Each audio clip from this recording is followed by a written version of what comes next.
This video is sponsored by Card Kingdom. You can visit their store by using my referral link in the description below.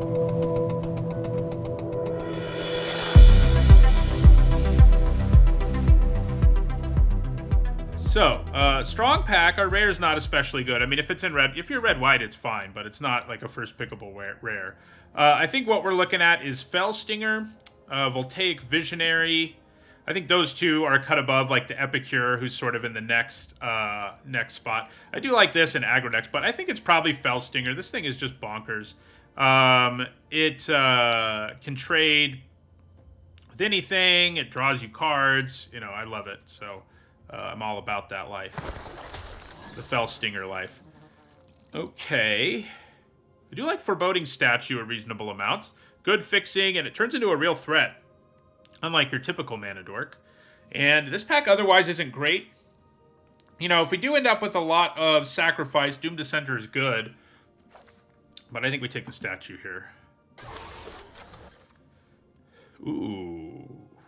Well, so we've got a Biolumag, and this is a really good payoff for having Exploit. And it's just an okay card anyway, at least if you're not aggressive. So I think it's what we take here. Like, it transforms into this very scary thing.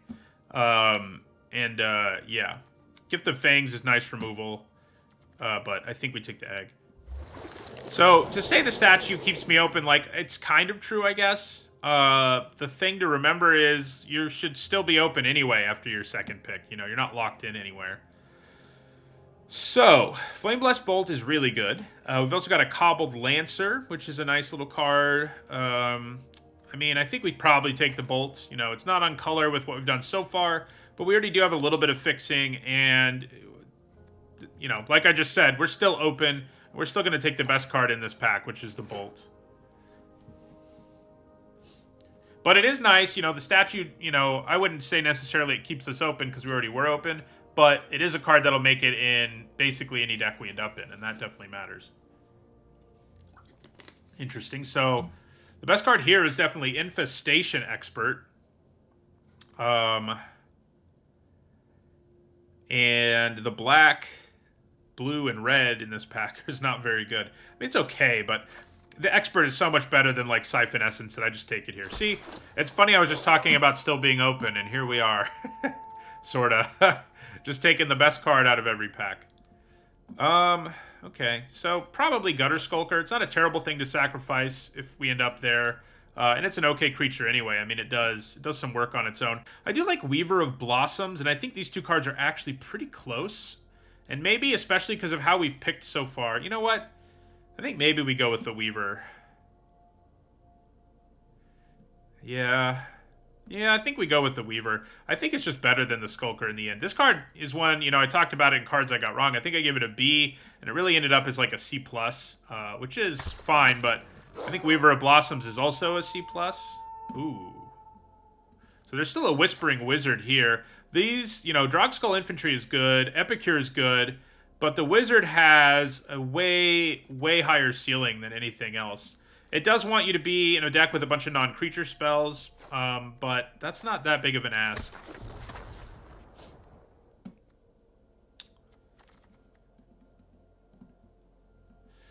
So, Sigarda's Imprisonment's really good. Take a white card here. I mean, we definitely could. It's not like the options we have are great. Retrieve, Lay to Rest, Mulch. Like, you know, these are very build-around-y cards. And Massive Might's only good if we're really aggressive. I am going to take Imprisonment, you know? We're not really going to be a multicolor deck.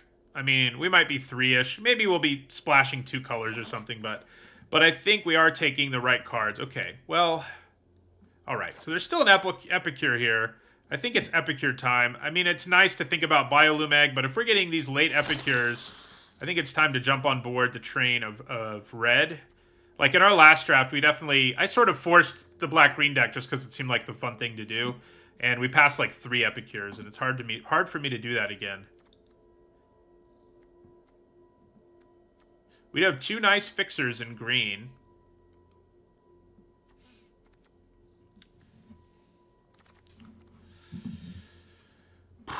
Bunch of mediocre cards. I guess I'll take Retrieve. I think it's the most likely of those 4 that we play it. Like, if you end up with the right mix of permanents, like a couple Evolving Wilds and stuff. Yeah, red-blue is definitely appealing because of our Whispering Wizard. I do think we take a Scob here. It's definitely the best of those 4 mediocre cards.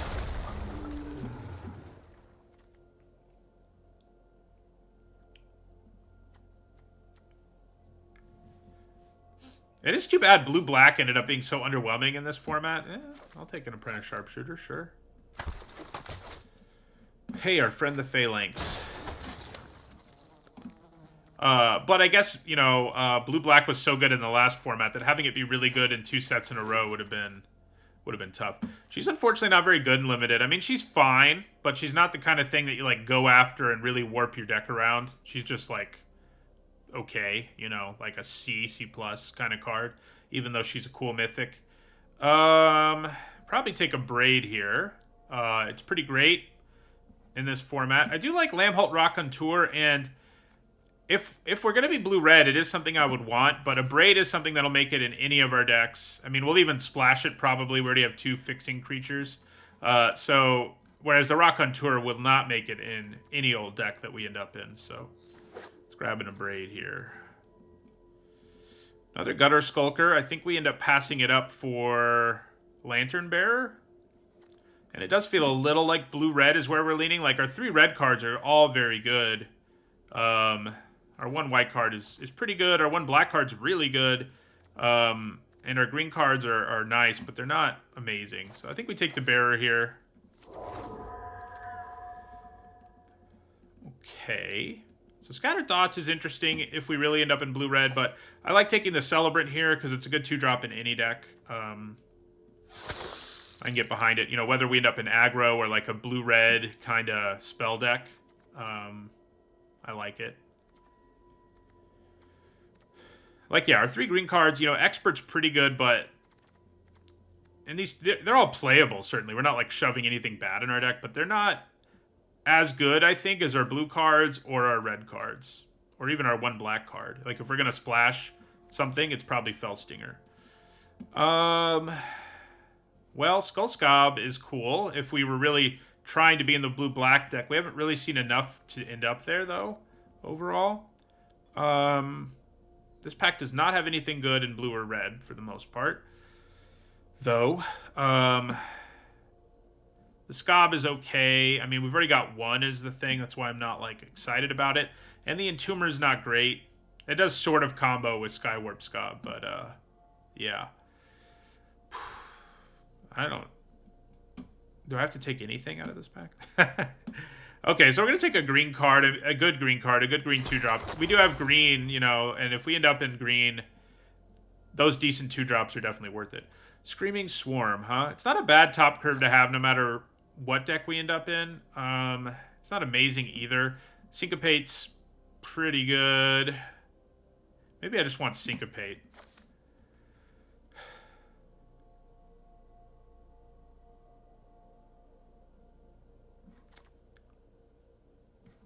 Yeah, I think I take Syncopate here. Okay, so Wandering Mind, I think that's where we go. This has been a really disappointing spell payoff, which kind of knew from the start. I don't know why they statted it the way they did. Should have made it a 4-4. Or like a 4-3 or something. Its stat line is just so bad and so hard to make it big enough for it to matter, but we'll take Wandering Mind. You know, I said earlier, I haven't really drafted the blue-red deck that much in this format, and we're near the end. I mean, this might be, depending on how long this draft takes, it might be our last one, it might be our second to last one. So, yeah. Yeah, so Siphon Essence isn't bad. We do already have 1 counterspell. Witness the Future is a little clunky. It is a spell, but I think we probably just grab Evolving Wilds here, honestly. I think we're happy with that Evolving Wilds. You know, I do like Flourishing Hunter and Cloaked Cadet, but I think the ship has sailed on us being, like, a green deck. So I'd probably just take Wanderlight Spirit. Yeah, I don't really want any of this stuff.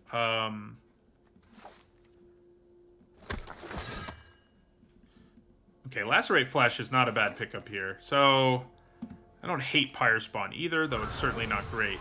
So I don't think we're playing green. I think we're going to splash Fell Stinger at this point. Alright, we'll take a Selhoff and Tumor. I mean, I kind of hope we don't play it, but this does trigger non-creature spell things. It's worth thinking about. So does our, we have like a random Lantern. I don't hate Wash Away either. Ooh. Dream Shackle Geist, just a rare, but I haven't gotten to play with it at all, even though, you know, I've drafted this format however many times. Yeah, the Geist is really good. It's easily the pick. I mean, it can take over your games as a 3-drop. It does die to everything, of course, but it really takes over games either way, and you get value pretty much immediately most of the time. Steelclad Spirit's okay. Sure Strike's not bad, but we're not really going to be an aggro deck, so it's not really something I'm interested in this particular, what it looks like we're doing. So yeah, we'll take the Geist here. Oh, man. Ulvenwald Oddity. We do have some green cards, but I think we're in the right lane. I don't think we want to go crazy here. Yeah, I think we're in the right lane. We could grab a card with Exploit to go with our Biolume Egg.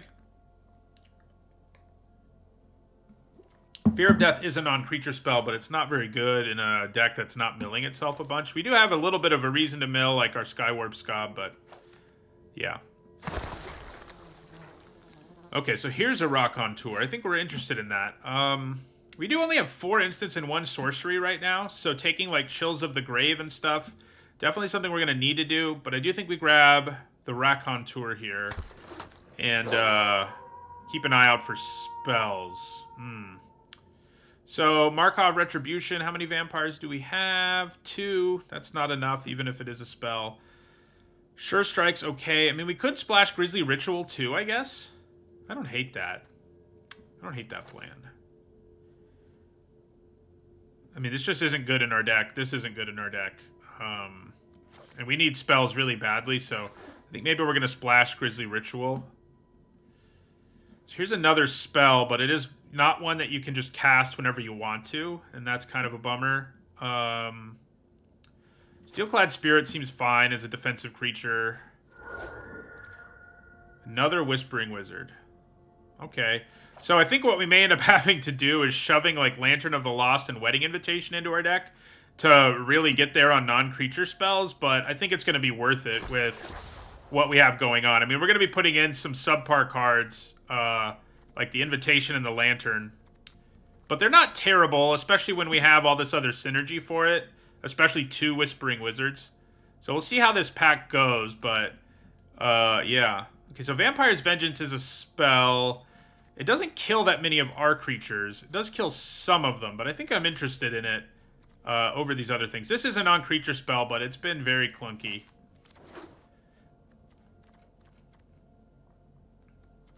Yeah, some random spells in the last few picks would be good, for sure.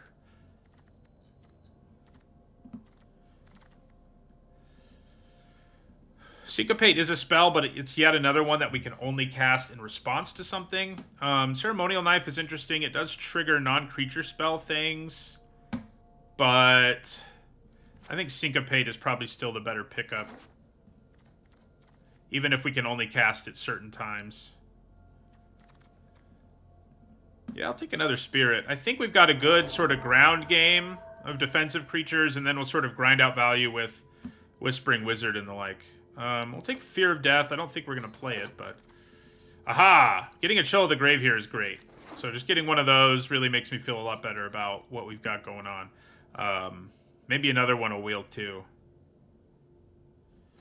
The Knife is better than the Lantern, but I don't know if it's better than what we picked. Like, I'm definitely with you on the Knife being better than the Lantern. But upgrading our Lantern, not a huge deal. So we did get up to 9 instants and sorceries. And notably, it's non-creature spells. And then we have 3 artifacts. So one of them doesn't count, though, because it's a creature. So, yeah. All these wash-aways. I don't even know if I'm going to play the one I have.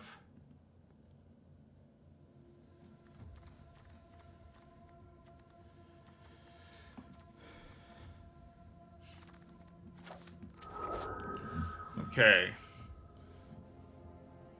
deck's a little bit wacky. Not quite as wacky as our first one of the day, but... Yeah, plus Lantern Bearer from our graveyard will trigger Whispering Wizard. It won't trigger, like, Wandering Mind, unfortunately, but it will trigger that. So, how much do we need the artifacts? Not that much. So, we're at 9 even without them, and while they do the thing, I think we have enough stuff now that I'm okay with cutting them. Although... I mean, Wash Away is just so mediocre in so many situations that I think maybe, like, if we're cutting it, and I think we are, we probably end up playing one of those lanterns. I'm definitely cutting that Entomber, even though it does a thing with our Scobs, but... Vampire's Vengeance, huh? You do kill a decent number of my creatures, but there's also a lot that don't die. Yeah, it may just be better, unfortunately. Especially up against vampires and stuff. I don't love the Vengeance here. I think we're going to end up having to play some of those artifacts because we're cutting some spells. Yeah. Do I need Pyre Spawn at the top of my curve? Probably not.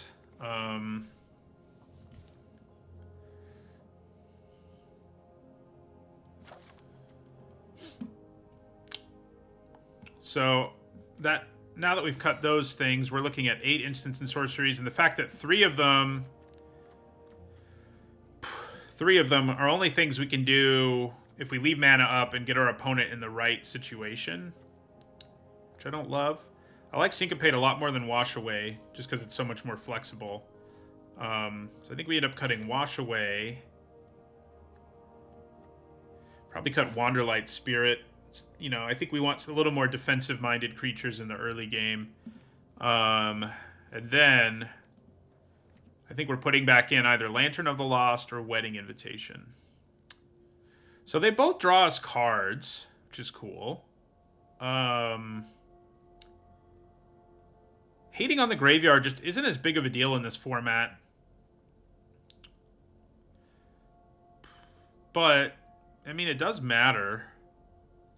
Which of you subpar artifacts do I want so that I can get my instant and sorcery count up to 8? I'd like to have 10, but I'd have to cut... I mean, I guess I could cut, like, Stitched Assistant.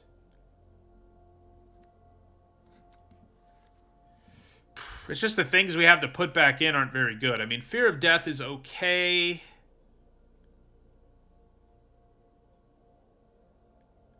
Huh. Do I put Fear of Death into this deck? Is it better than... It probably is. I think we put Fear of Death in here. I don't love it, but... I think maybe we cut Stitched Assistant. I mean, yes, it loses us some synergy with, like, our Biolumeg. We only have one card that'll really let us combo with it, but it's a decent defensive creature anyway because it scries. So I think I can live with that. So I think we cut...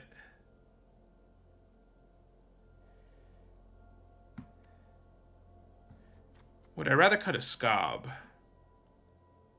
I don't know. I think the card draw is something we could use.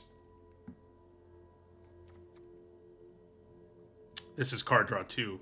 So...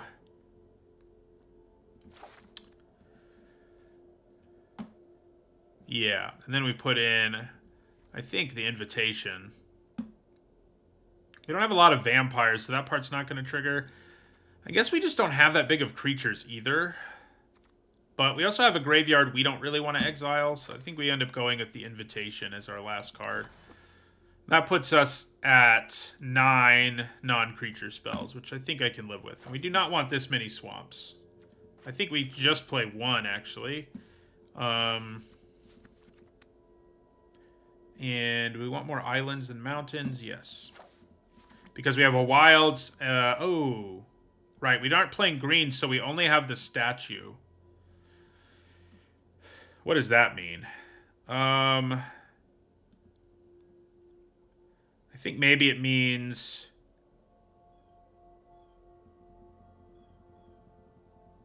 we're not going to splash more than one of these. 2 sources is just not enough, and we don't have so much card draw that we can make it work. I want to play both of them is the thing. I guess we still have 3 black sources, and we have a few ways to draw cards and stuff. We have Scry. We have some blood. Yeah, we're just going to do it. I don't think I would normally do this, but it's the end of the format, and I'm doing some wackier things. Yeah. Let's do it.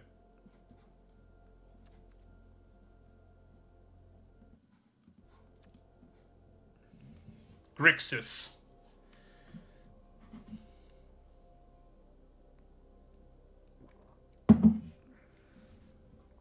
Grixis spells. It's too bad, you know, it would have been nice in our deck is the 3 mana rock, just because it would have triggered stuff and made our mana better, but, you know.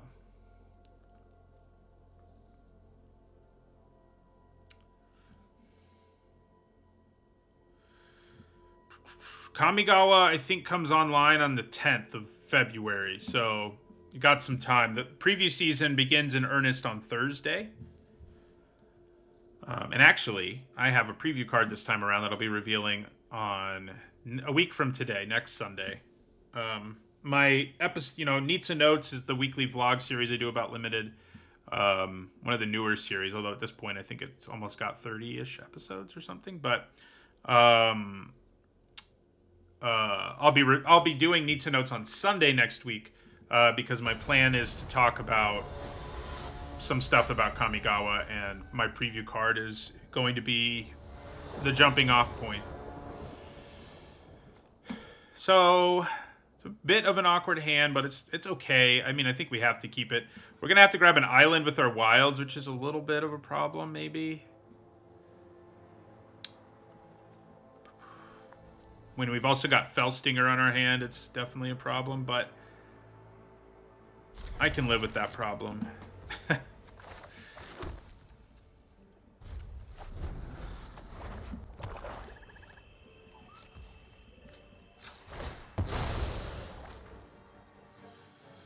So yeah, grab an island.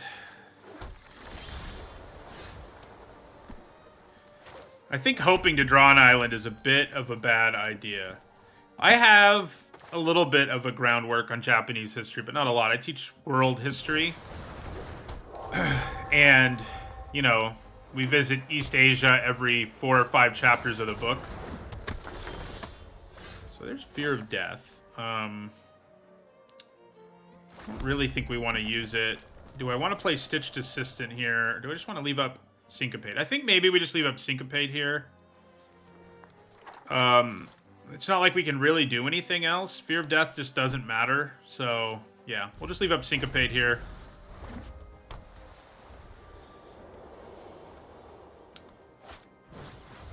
Do I want that to resolve? I mean, I think so. I don't think I'm that worried about it. Okay, so we're going to block. If they try to do a thing, we can Syncopate, and their creature will die. So they do try to do a thing, so we'll Syncopate.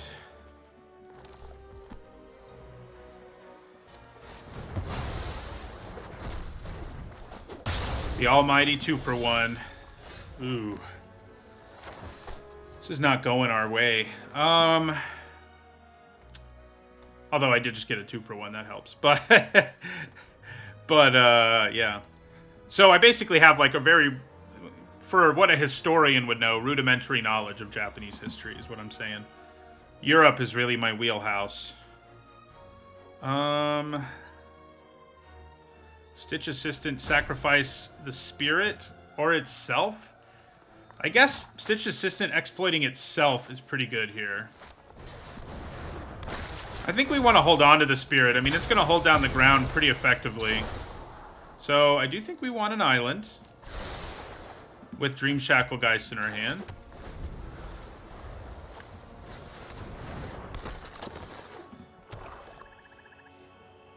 I don't think think they give up their creature there just to transform it. That would be very aggressive. Okay, so we've got Dream Shackle Geist. It does die to everything. I do think we probably still play it here. So we go to combat. We will tap down Desperate Farmer and end our turn.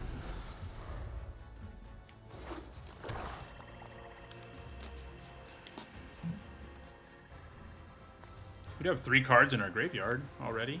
That's cool. I was gonna say, I think I'd probably take 2. Yeah, I think we just take 2 from this. And then we have the option of keeping it from untapping, which is pretty good.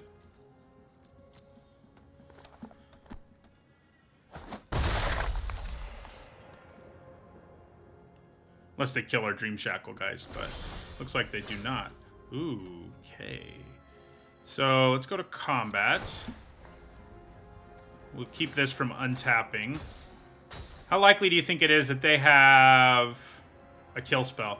The destroy target attacking creature kill spell. It's like reasonably likely, but I think we still rumble here. We still got some serious value out of the Geist. I mean, I'd like for it to stick around, but yeah, there it is. There it is. Okay, so we'll play Biolumeg. I'd like both of those, I think. The statue means we can play Fell Stinger and do the whole, get a 4/4 token thing. So, I think we probably put it on top. So I could play Fear of Death. I mean, it's going to do some serious work when we get there, but I think we probably want to hold on to it for now.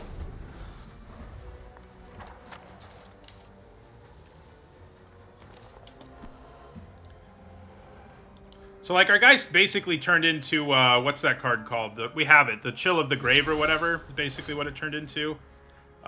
Because it tapped a thing down and ate a card, so it was like a 1-for-1 that gave us the tap effect, basically. So let's go to combat. I doubt they'll do anything. So let's play Foreboding Statue and hope it lives. Let's hope. Yeah, Fear of Death does mill me, it's true. I wouldn't be too heartbroken about losing things, but...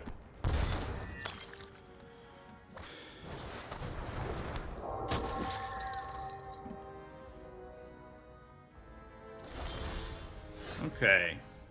So. It's definitely Fell Stinger time.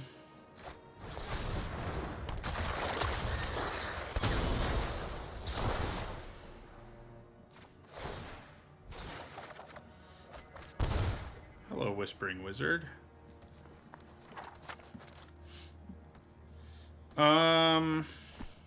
Guess we play another Steelclad Spirit here and pass. Not too worried about anything going on over there. When I do play Fear of Death, they'll both be able to rumble. Ooh. Their own Fell Stinger, huh?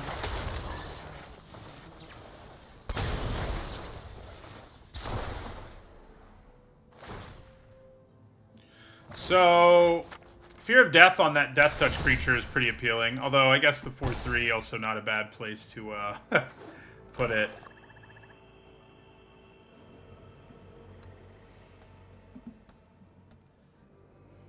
If I draw a land, I can play the Wizard and Fear of Death next turn, which is pretty cool.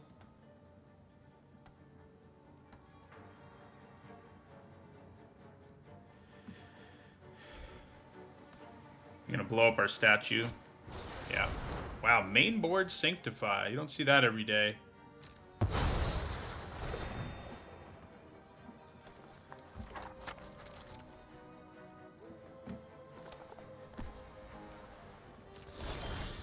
Nice. So we definitely play our Wizard here and then Fear of Death. It's just a question of...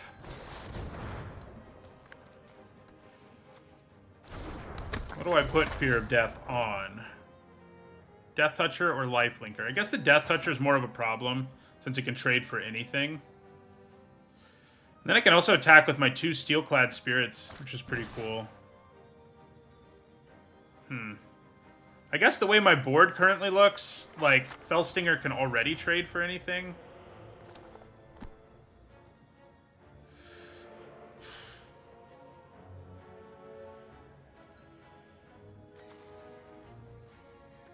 Yeah. Let's put it on the lifelinker. I can kill either of them anyway with Lacerate Flesh. So even if they kill our Whispering Wizard now, we got the token out of it, which is nice. Ooh, that's spicy. Although we would have drawn another Whispering Wizard, but milling one of our Lantern Bearers isn't too shabby either. So, like, I guess I'm going to attack with all 3 of these. I could even attack with the Serpent, but the reach it can give us late definitely matters. So I don't think we do. I think we just attack with those 3.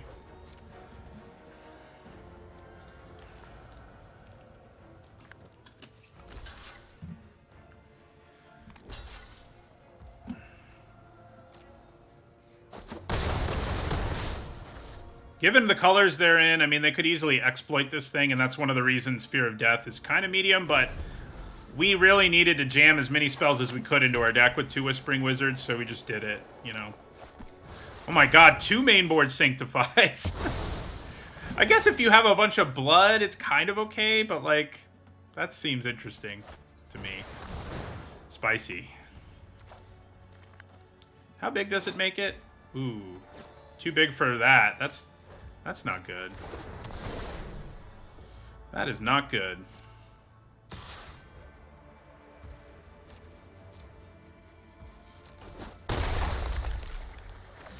Okay, so Lacerate Flesh only does 4.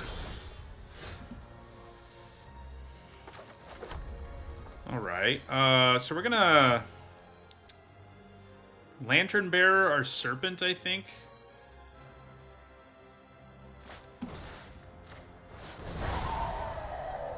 Gives us another 1/1.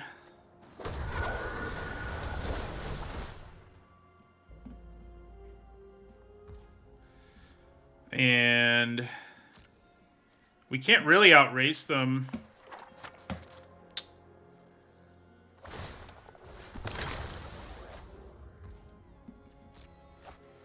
I see what their plan is. So they're going to make their creature into a huge lifelinker.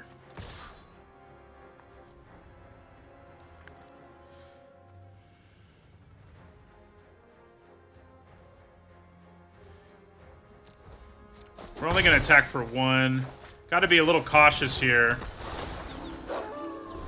because of their opponent's nonsense. Oh, look, more nonsense. So we can at least kill that, but obviously it comes back later. Okay.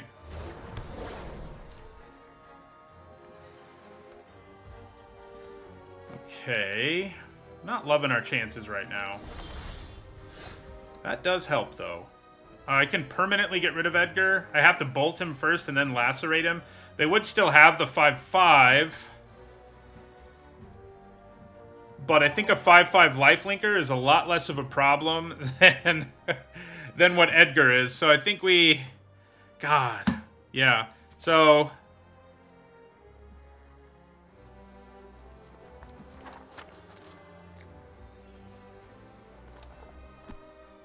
Yeah.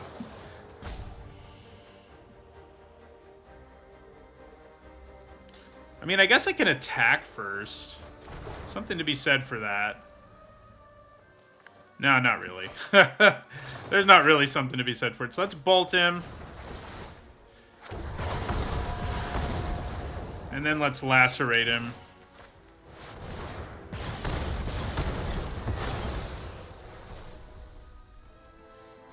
And let's go to combat. Rumble with the flyers.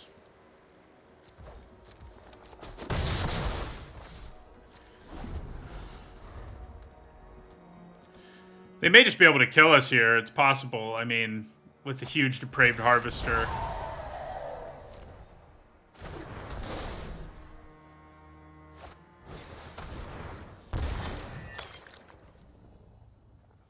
Not quite. I mean...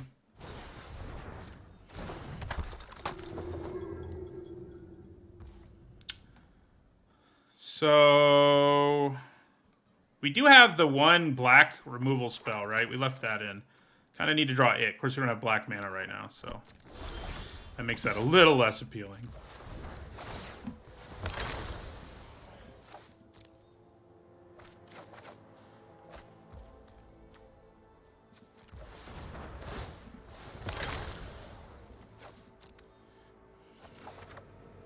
Yeah. That's just what I was hoping for. Alright, so I think we pass here.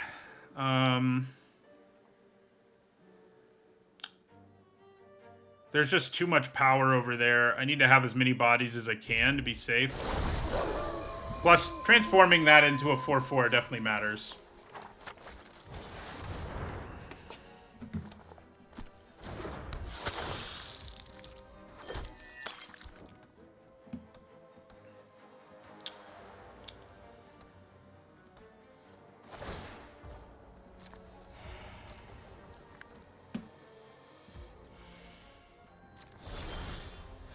Wow.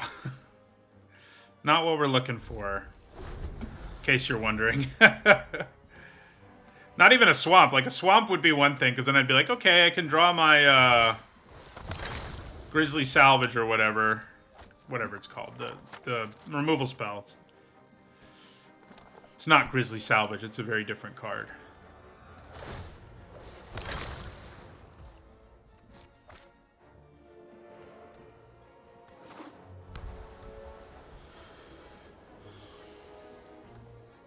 Yeah, we're both flooding. I'm unsure why they decided to play that, though, if I'm being honest, because they could have discarded it to blood again.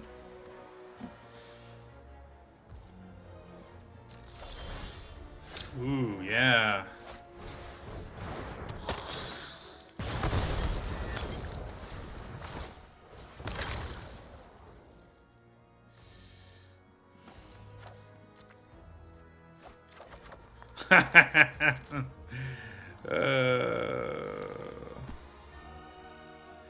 Okay, we're gonna chip in with one of these.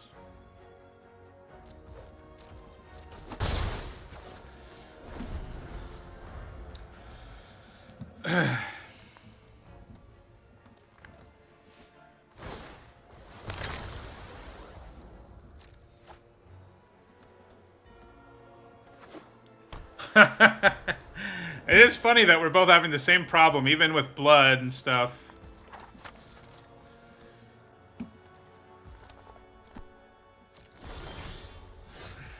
Okay, that's another body. I think it's time to chip in with two of them. I don't know why they're not tapping their Minister to gain life, but I guess they're worried enough about blocking.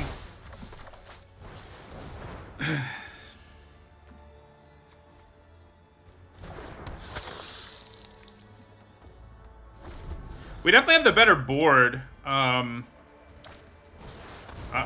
That's going to help them a lot, though. Grizzly Ritual is our last card? How do we know that? You just theorizing? Look, he drew more mana. I'm sure he appreciates that. Hey, there it is, but now we need a swamp. So... doesn't do us a whole lot of good.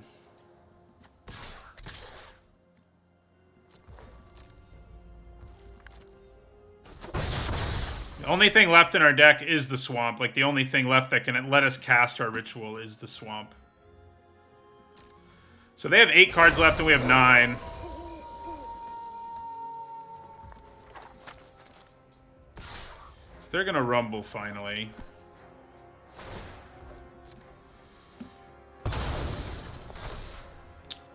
So, sort of leaning towards a chump double block here. With Celebrant and Epicure. I get blood out of the Celebrant. Unfortunately, I have to double block it because of Menace. With the cards in their hand, I think it's dangerous for us to try to kill it. So... I think I'm just going to throw both of these in front of it.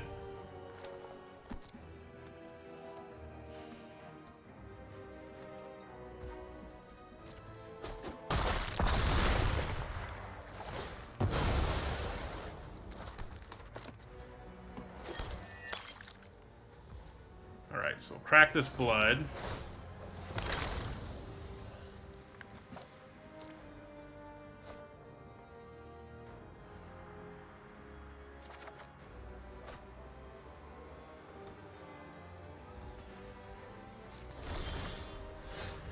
That's an awkward time for Syncopate, but I guess it means I can at least counter anything they might play.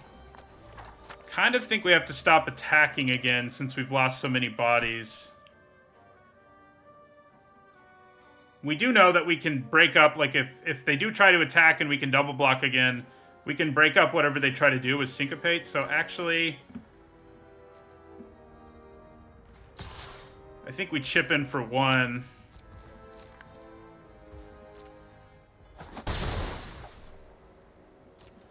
So they have 9 mana and we have 9, so I can counter... I have 10, actually.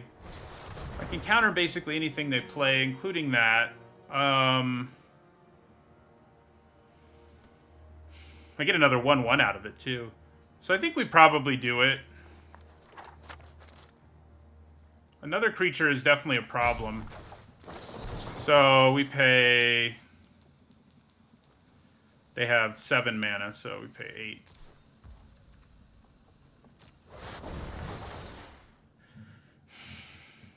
We also do a little bit of damage to them.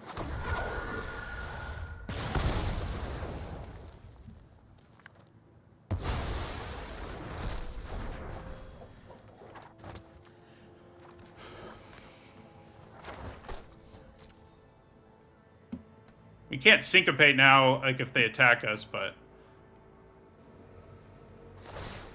Yeah. Makes sense to do that.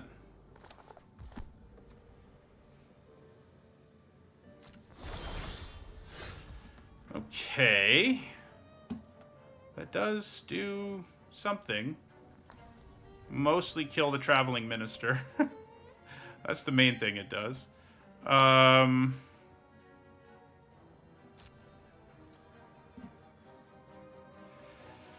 I could blow up their heirloom, but it doesn't matter that much.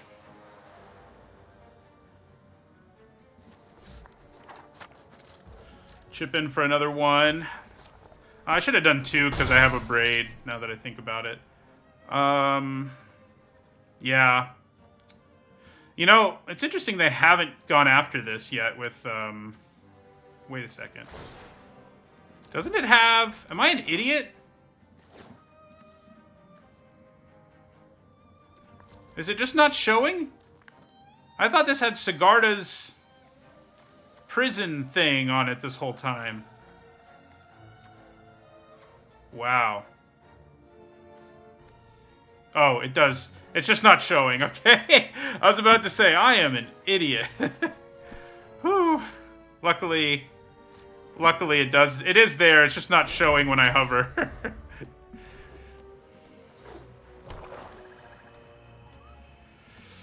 I'll let them gain 1 more life with their minister here, I guess.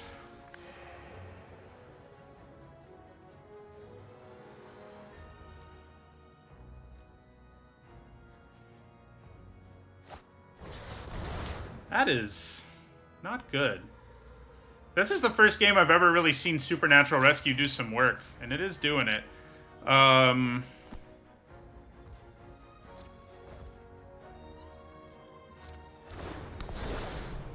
See what they do here.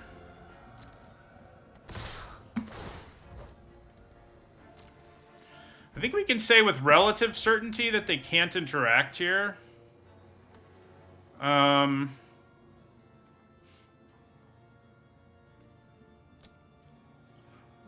Trying to figure out if I want to try to use a braid creatively.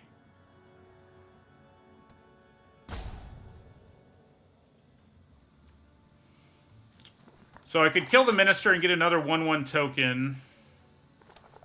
But I could also use it to help me take down both of these big creatures. Because I can triple block there with these 3. And block there and abrade that. I think we're going to go for it.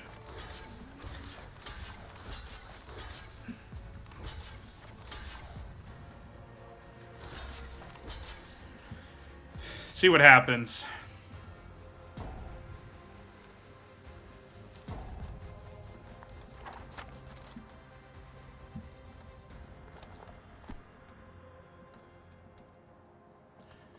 I didn't want to abrade first, just because it would give them more information about the situation. That's annoying, but it will come back a lot smaller.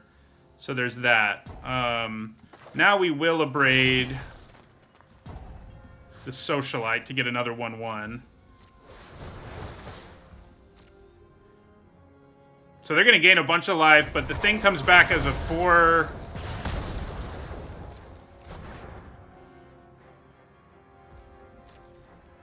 A 5/4.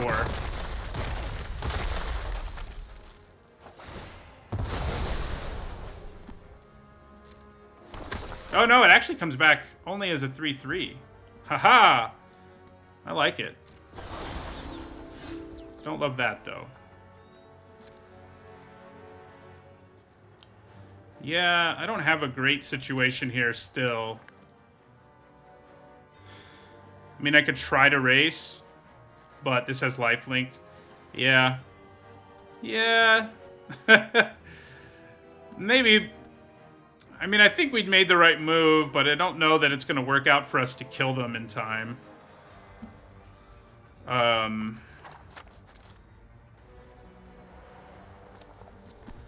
going to end our turn.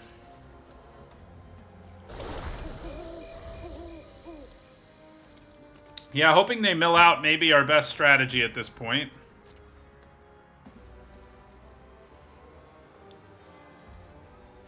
It looks like it might even be viable. 4 cards left. One of them's a swamp. I think they have another supernatural rescue. That card has gotten us in this game for sure. Nice. I'm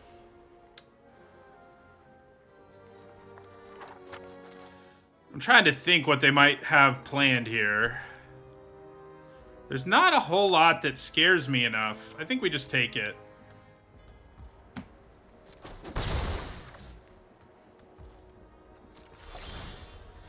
Ooh. Interesting. The downside is we get to draw... Yeah, they're trying to flip the farmer.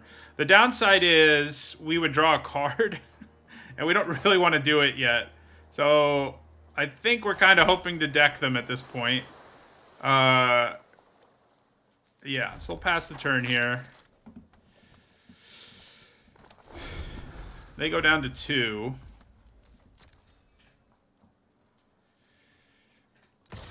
We take 1 again.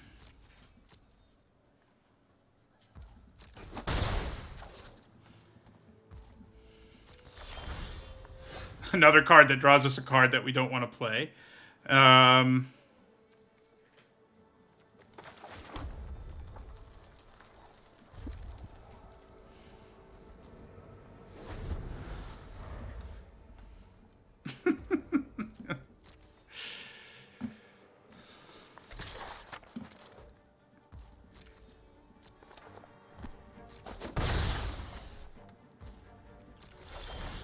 Aha! Well, now I think we really win. Grizzly Ritual, the farmer.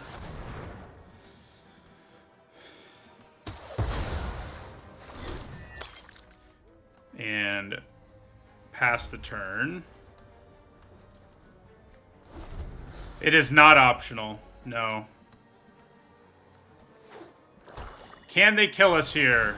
That's not going to do it.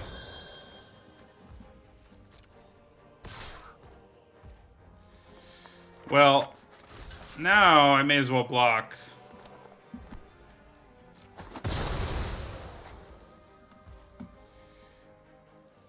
Now use the blood. Oh, that would be bad.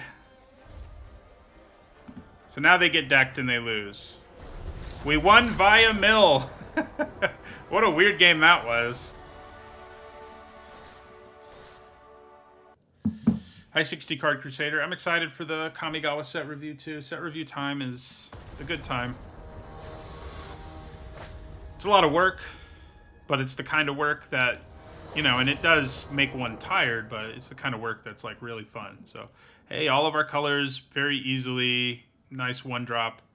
Got our wizard, which is probably... Yeah, we have Dream Shackle, guys. That's probably the best card in our deck as opposed to the wizard. But the wizards are quite good. Definitely won us our last game. I mean, we won by mill, but all the extra bodies it gave us are the only reason we were able to make it last that long. This, you know, it always hurts your heart a little bit when you have a Lantern Bearer on turn 1 and your opponent played a Mountain, because there's like a 50% chance of a Flame Blessed Bolt, but...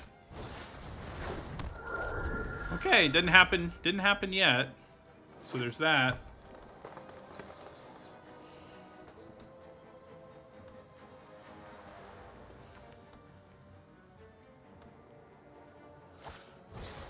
Oh, that's less bad than Flame Blessed Bolt, but that's pretty spicy. Fire off in the festivities like that. Yeah, player Epicure. Considering discarding a mountain to draw, but that's probably a little reckless. Okay.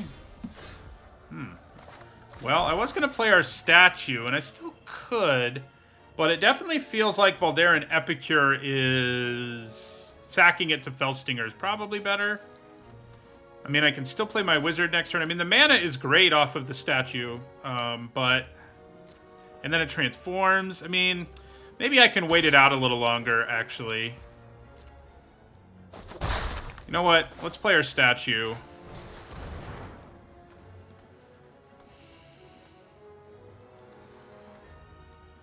So now next turn I could potentially... they're going to kill our statue. Poor statue. Okay. Well, they would have killed our Felstinger too. Of course we would have drawn cards and stuff, but they would have killed it.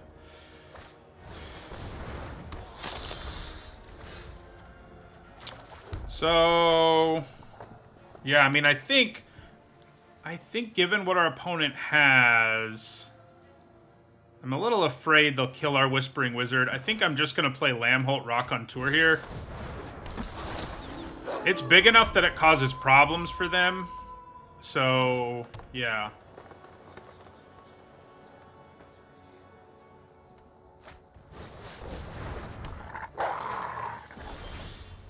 Okay. Well... I guess now we'll Felstinger. Yeah, Felstinger.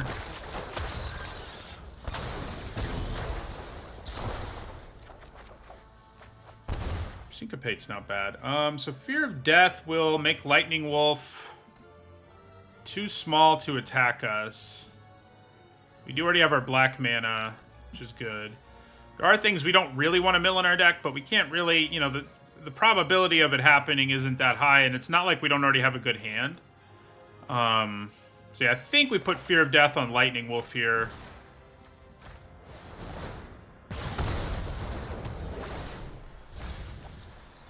Lacerate Flesh and Syncopate, I mean, not things I love having in my graveyard, but it's not a disaster.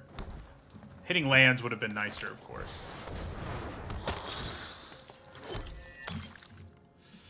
Okay.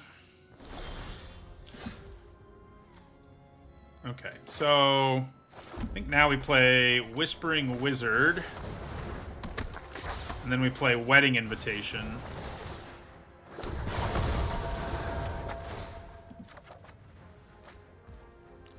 And end our turn.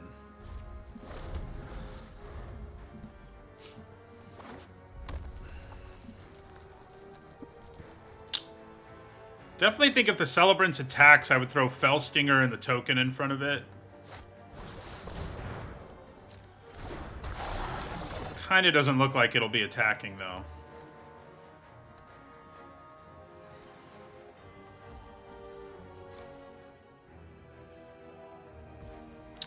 Okay. So, I think we put Lantern Bearer. Where do we put Lantern Bearer? I guess making Lambholt Raconteur a 3/5 is pretty good. Yeah. We can actually get in for 1 first, and we will. And then we play Lantern Bearer. Yeah, put it on the Raconteur.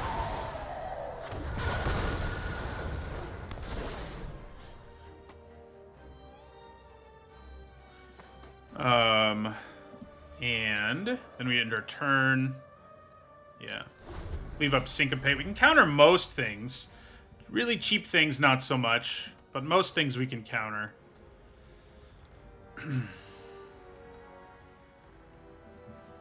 Especially if they have to use blood first. And they do.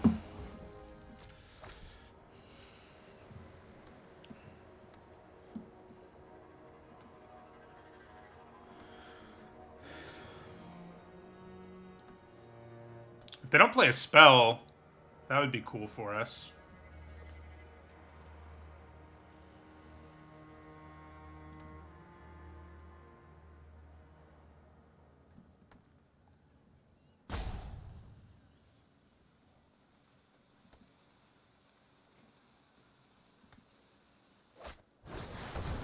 Yeah, so we'll counter that for sure.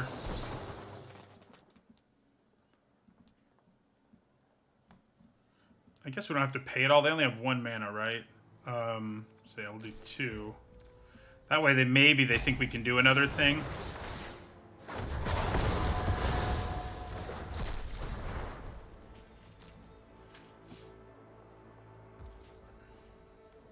So we're gonna blood.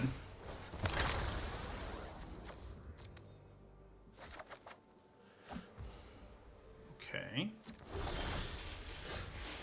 Also okay. Yeah, I mean, Shell of the Grave here. Tap down Celebrants. I mean, it doesn't make that much of a difference, honestly. Like, we're able to attack with our flyers either way, so I may as well wait to do it until their turn. Basically, it allows us to attack better right now. And if I pass, this will also transform. Maybe I leave them back. And I attack with these 3. But if I tap that down, I don't... I mean, I guess there's... The one attacker to worry about is Belligerent Guest. But I will still get a 1/1. I could also just play Stitched Assistant here.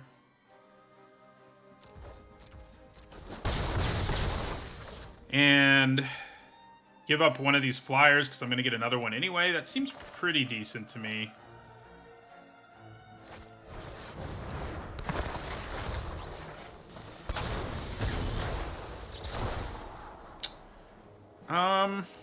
Not especially good. I mean, it is a non-creature spell, which is nice, but... A non-land, I mean, which is nice, but... Yeah. So... Yeah, we'll end our turn. Probably use Chill of the Grave on the Celebrants here. Draws me a card, gives me another token, does more damage to them. Although, I probably let them go to combat first. Yeah, I think we let them go to combat first. Because it's not like they're going to be able to kill us here or anything. That's not great.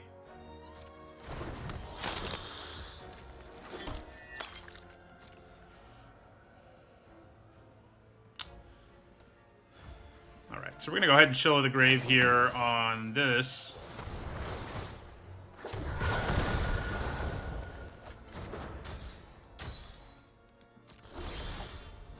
Ooh, Dream Shackle, guys. That's spicy.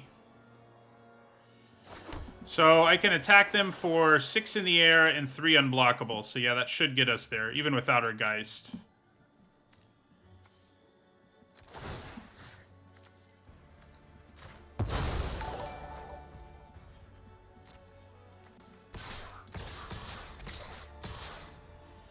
Yeah.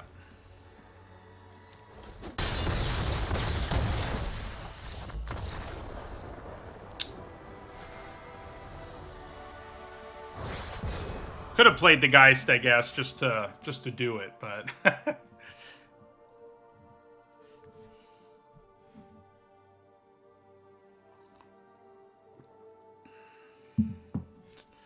deck seems pretty sweet so far. It's like a very real control deck, which I haven't drafted a lot of in this format.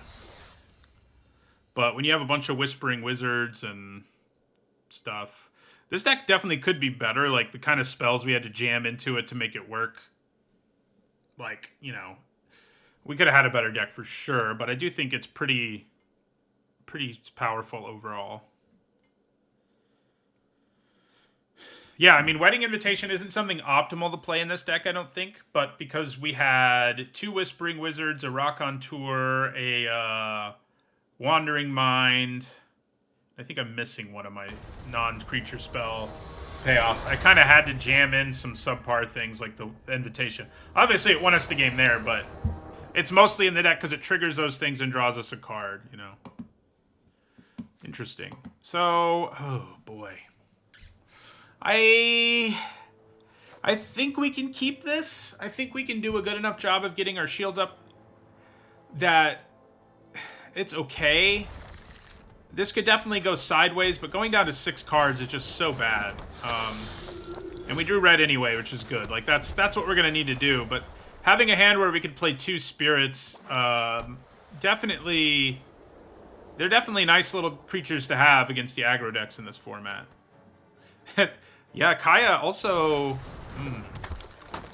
Kaya is also a non-creature, so could have shoved her in here for sure. So we definitely play the Spirit. You don't want to like leave up mana for Syncopate just because your opponent could play around it, especially because we only have 2 mana. So they could, if they just played a 2-drop this turn, we would have been not adding to the board. And yeah, I mean, there's a chance we get to hit a spell, but it's definitely better to add to the board when we can. Even if they play a removal spell, like, it works out reasonably well, I think.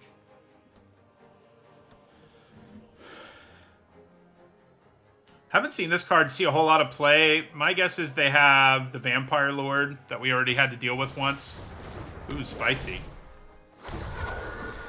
I mean, I definitely block if the Bystander attacks us here. There's no way I wouldn't, so. Oh, Braid's nice. Yeah, we definitely just play another Steelclad Spirit. They can fly over and hit us for 1, but I think we're kind of okay with that at this point. We do need to hit mana number 4.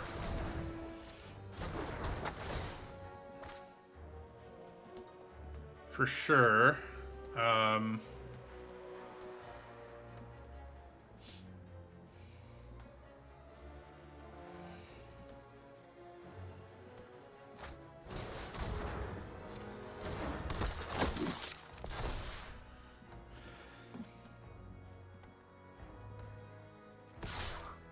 Yeah, so they hit us for 1 in the air.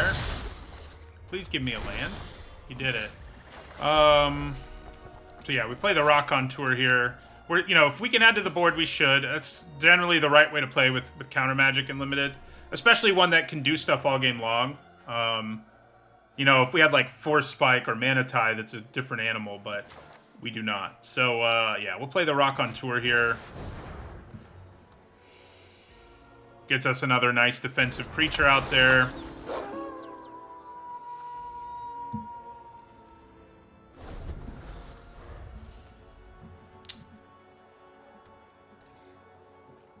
So this next turn, we may end up leaving our mana up for a Braid and or Syncopate.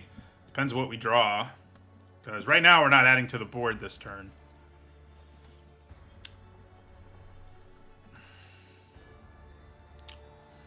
They could use the Invitation here so they can set up some training for their trainee, but that's pretty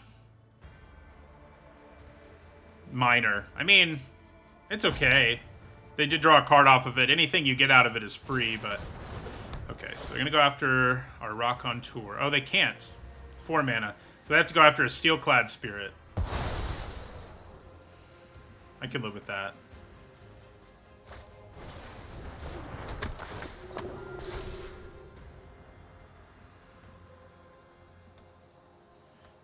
So what do they do here?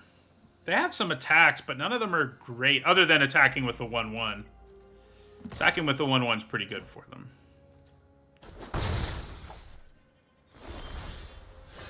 Okay, so we definitely pass here. Leave up a Braid and Chill of the Grave. It also makes us a 4/4, which matters.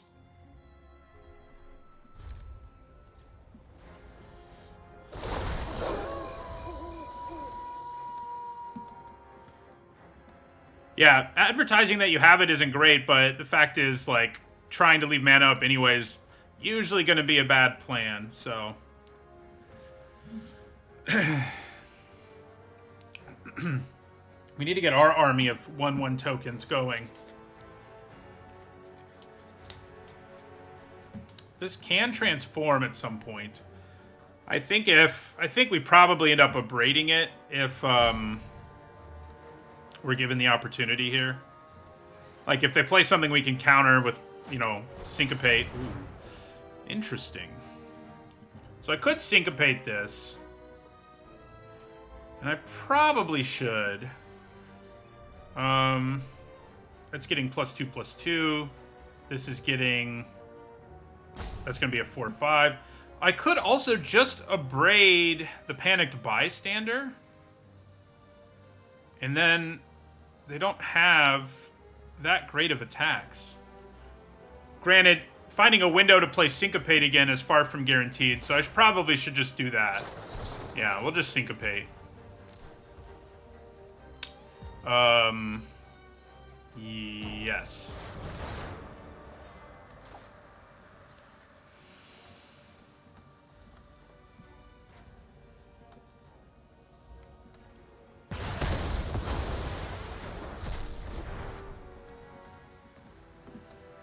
The thing about using a Braid or whatever is it's far more flexible than Syncopate. Yeah, they're going to chip in for 2.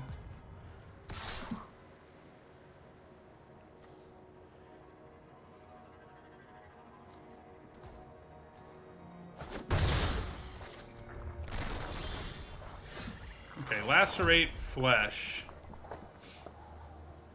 Seems pretty good to just fire that off on the Bystander here. However, it can also kill bigger things, so maybe not. Yeah, I think we'll just pass the turn and leave both of these up. I have a good feeling we'll win the long game, although we do need to find a Whispering Wizard at some point. There's 2 of them in there still. So, I mean, I could, like, Chill of the Grave the 1/1, but that would be pretty silly. It's not a major threat at this point. It's interesting they didn't pump it with Traveling Minister.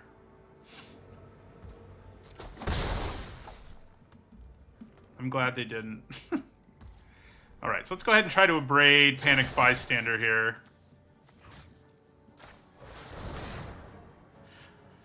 They aren't too far from Unholy Efficient mana.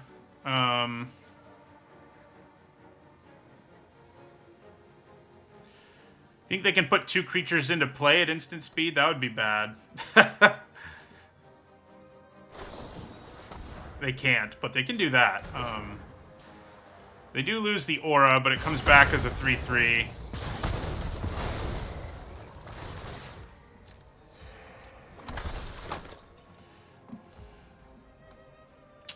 Okay. Another Syncopate. Yeah, I mean, I think because I have Chill of the Grave anyway, I'd probably just leave the mana up for Syncopate.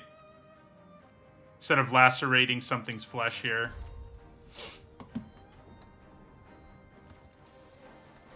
I probably won't do double feature draft because it comes out in that time when I'm sort of taking a hiatus from streaming to get the set review together. An awkward time. Okay, well, we're going to Syncopate that too.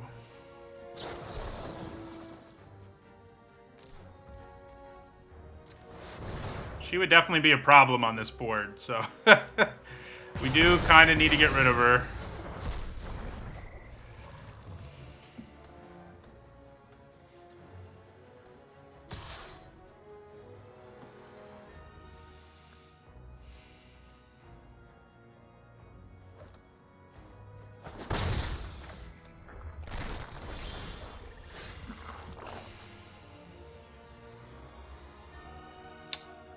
So...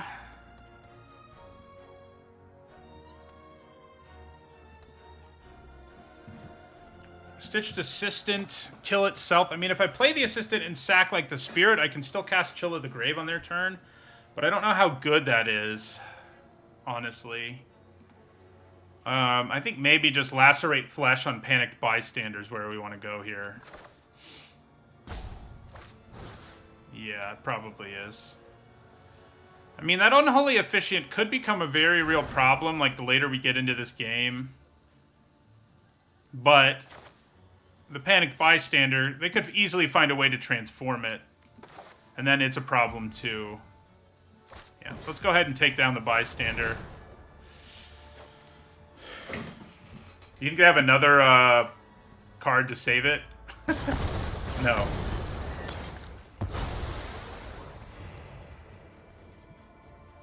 So... you know... Ravager's not a bad attacker here. Now that we got that thing out of the way.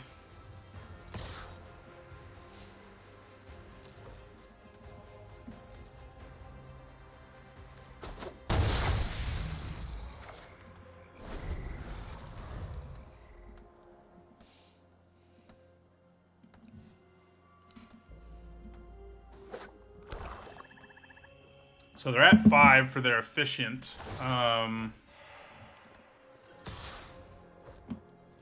We take 2.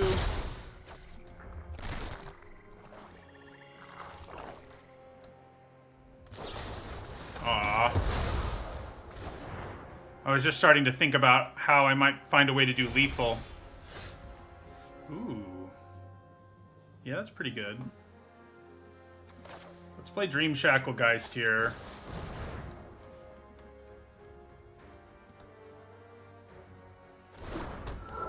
I think keeping the 1/1 from untapping is our best play here.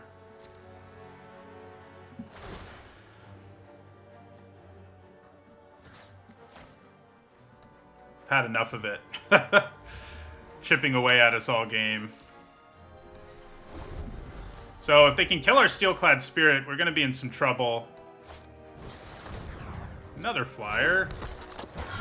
Come on. It's no fun.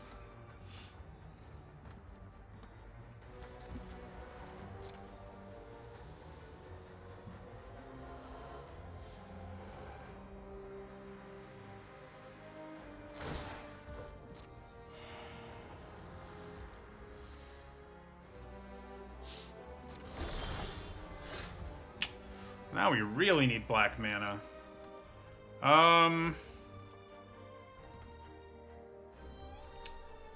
So I think we go to combat and keep that 1/1 from untapping again. And we're probably casting Chill of the Grave on their turn to tap down Griff Rider, I guess. Probably.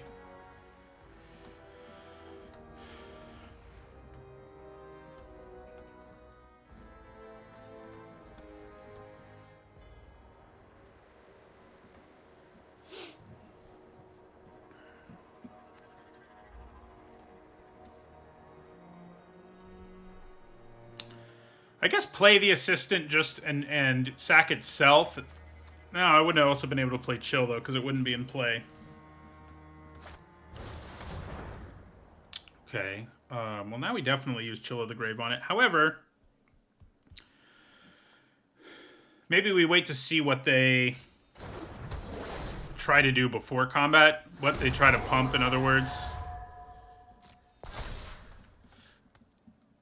Like, if they try to use the Minister to make it a 4 or whatever, that's definitely better. Although, I guess, it doesn't really matter. Yeah, we'll just use Chill of the Grave here on Griff Rider. We really need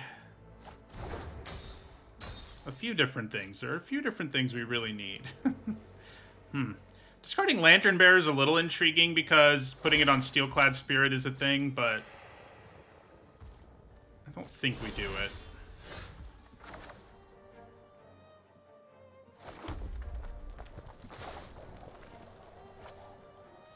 So I think I'm going to play Stitched Assistant and sack it to itself. We just really need to find black or a Whispering Wizard, or we're going to quickly end up behind in this game. And having the 3/1 flyer that's keeping something from untapping is definitely better than a 3/2 ground creature. So, yeah, let's play Stitched Assistant here.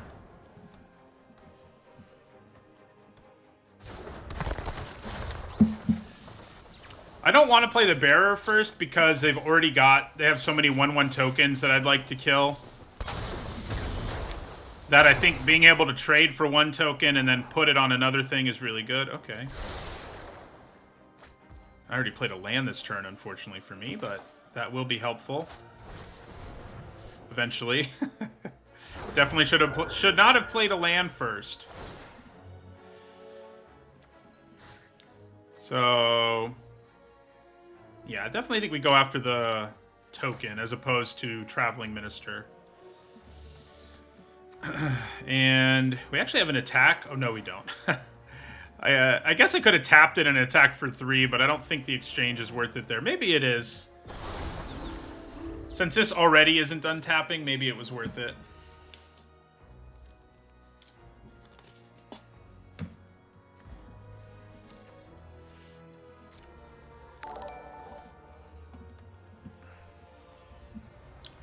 Thank you for the follow, Net Fairy and Sim UFC.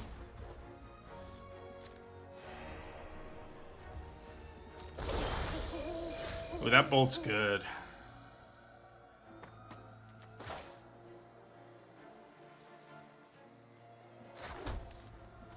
So we go to combat, and now we keep Griff Rider from untapping.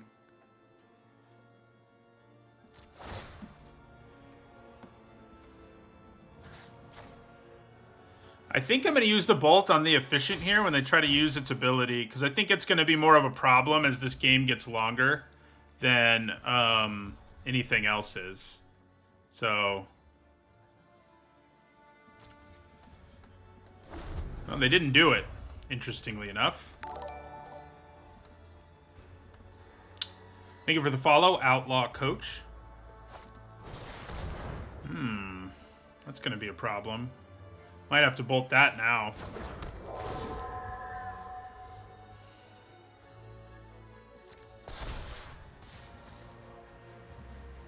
So right now, we would deck first.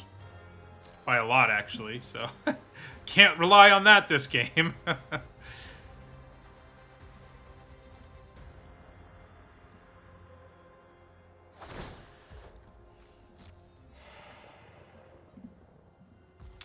Alright, so we're going to crack our wilds.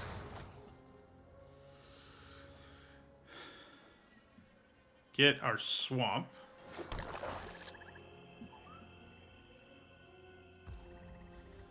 Do I want to be greedy here and, like, try to draw one of our Whispering Wizards first? I mean, that's too greedy. I think we just go ahead and bolt Geist here. It's too much of a problem for us.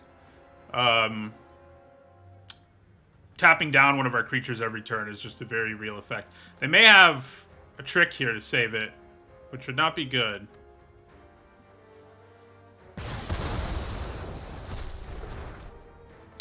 They do not. We do not want to use our blood. Okay, Fear of Death. Definitely useful here. Fell Stinger's a little awkward just because it's weird, but we kind of have to hold on to this 1/1.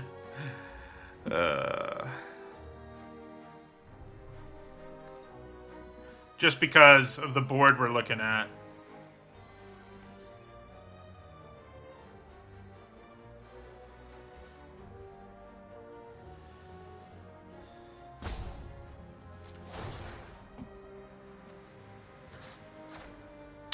Keep that from untapping.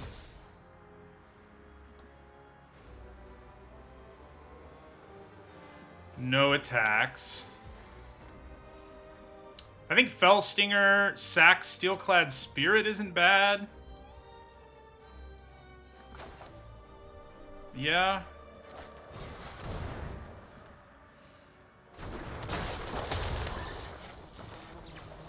I don't know. That spirit's pretty useful. It really holds things down on the ground. God, do I need to give up my Fell Stinger?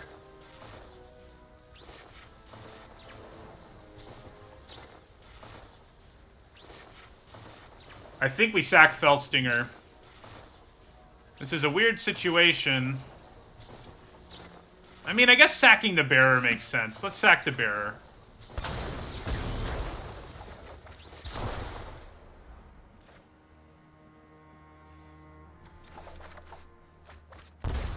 Okay. Not exactly what I was hoping for, but... so then we'll play Lantern Bearer.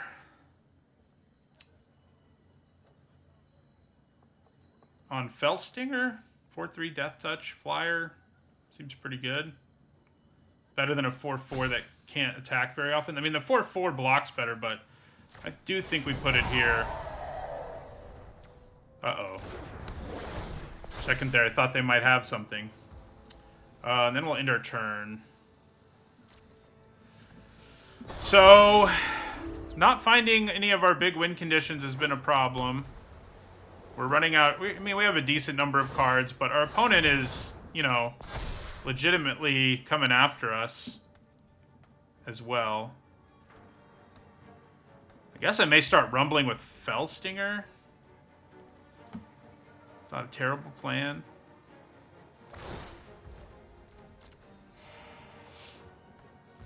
Alright, crack this blood. Throw away this island.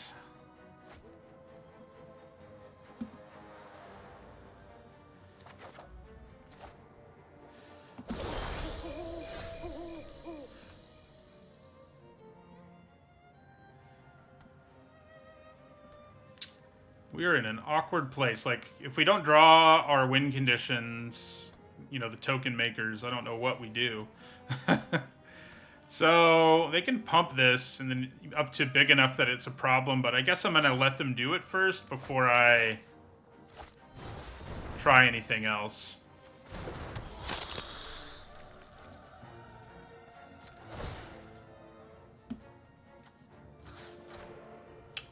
Do I attack with Fell Stinger? I just don't... That's just not a race we can win, unfortunately.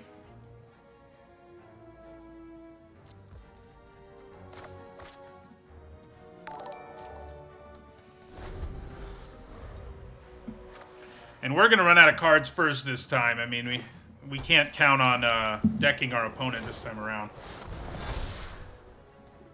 It is not a legitimate way for us to win.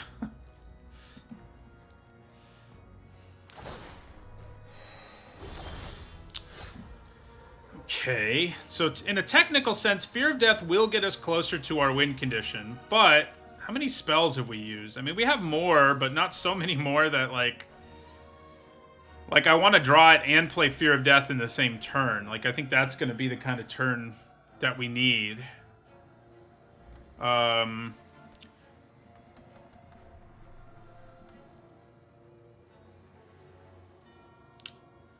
Yeah, maybe we start chipping them down. It gives us more of a chance.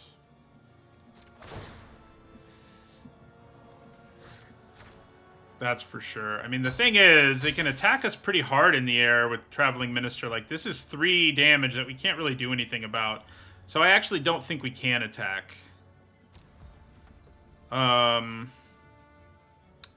I want to use Grisly Ritual on the Efficient? Probably. Also will help us find what we need. And the Efficient's about to be big enough that it's a problem. So, let's do it. We can sack both Bloods. So, that's nice. Which also will get us closer to running out of cards, but we still have 2 of our Whispering Wizards in our deck, and we need to find them really badly. So, that's the plan.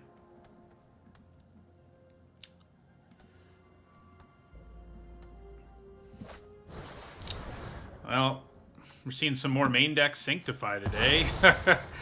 And it's not good for us here. Allows our opponent to crack in for 2, 3, It's actually 3.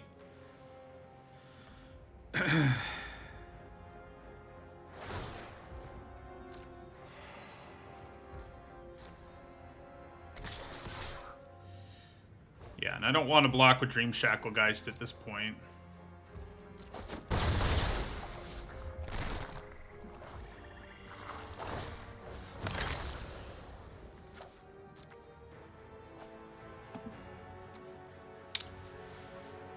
I think Whispering Wizard is going to be too late to the game in the end.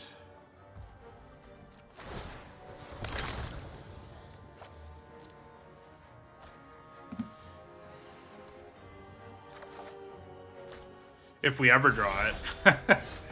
Goodness. Okay, so Epicure.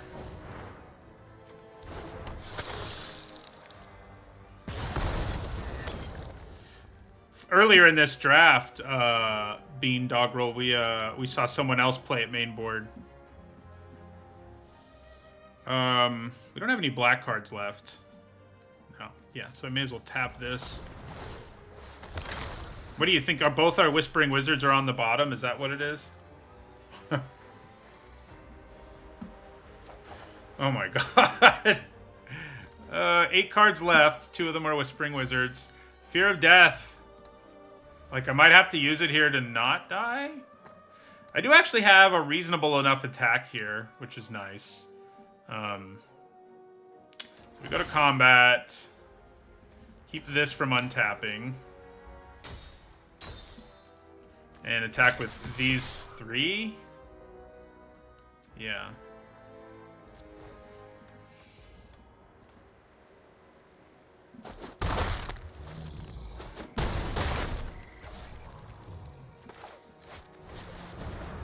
So Fear of Death will allow this to attack. I mean, I kind of doubt it comes up, but maybe it will. Yeah.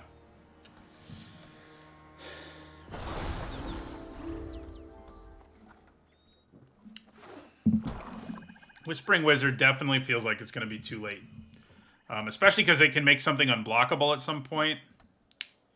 So we're going to be dead in the pretty near future. As long, I mean, granted, I guess all their creatures have... Well, they basically have 2 power because of the Minister. So, yeah.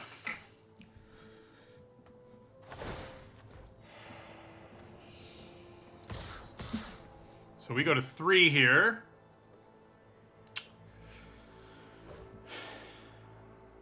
I guess if the wizard shows up, we can make a 1/1 right away. We also have to mill ourselves a little bit, which is suboptimal. Hey, there's the wizard. Okay. So.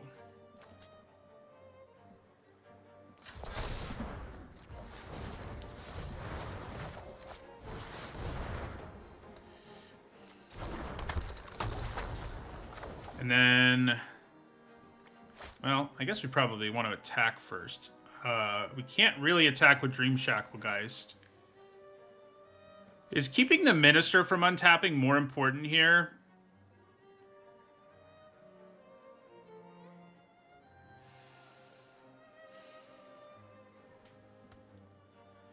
Because then they can't do 2 unblockable damage with one of their creatures.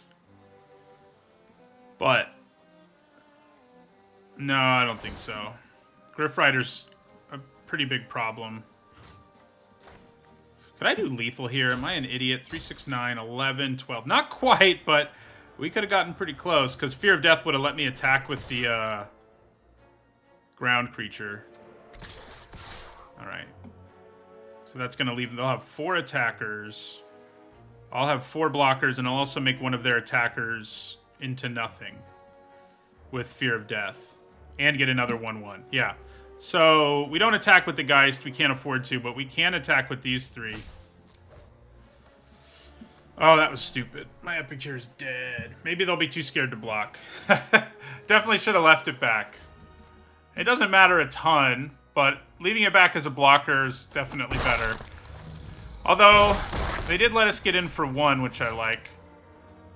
So, I probably should have just played Fear of Death and attacked with the Steelclad Spirit, too. I don't know. I guess we'll shrink down one of the flyers. Yeah. Then there's really... Yeah. Wait a second here. If they make one of these a 2/2, and then attack with... This will become a 2-power creature. No, yeah, we still go after the flyer. They can get pretty close to killing us. But I think we'll be okay. Now that Whispering Wizard has arrived.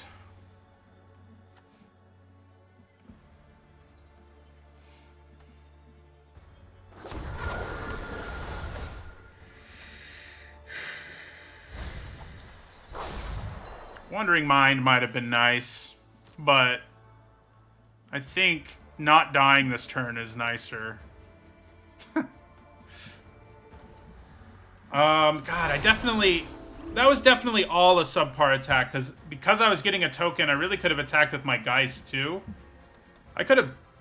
Swinging out's probably a little dangerous. Yeah, with Wedding Invitation, it's not just dangerous, it's, like, impossible.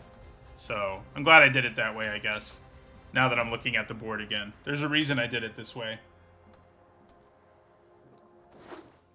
Probably using the statue for mana was a bad call. I mean, usually it's the right thing to do because you want it to transform ASAP, but yeah. 5 cards left. One of them is another Whispering Wizard. And I'm not sure how many spells are left in our deck. Not a lot. That much I'm sure of.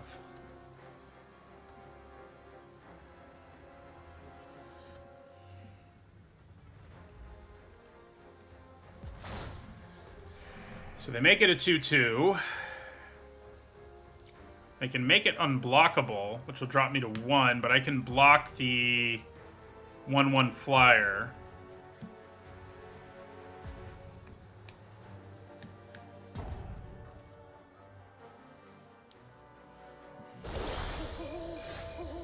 Well, not really what I was hoping for. However, if I tap this down and swing out, what happens?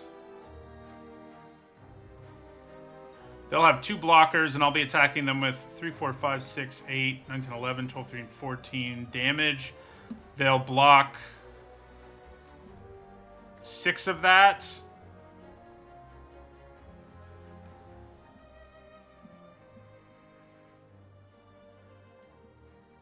Six, 8, 9, 10, 13, 14.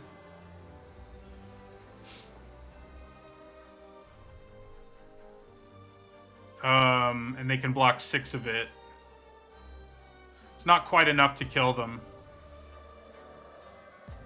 So, we're just going to do this again.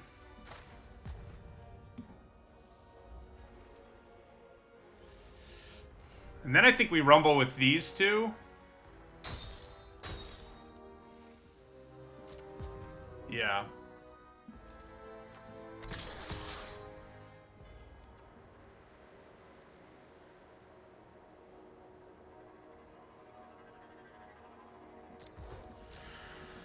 Oh boy.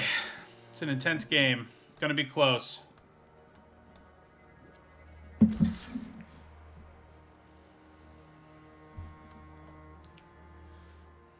It's gonna drop them to 7.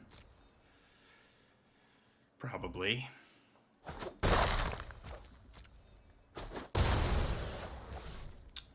Then next turn we should be able to swing out.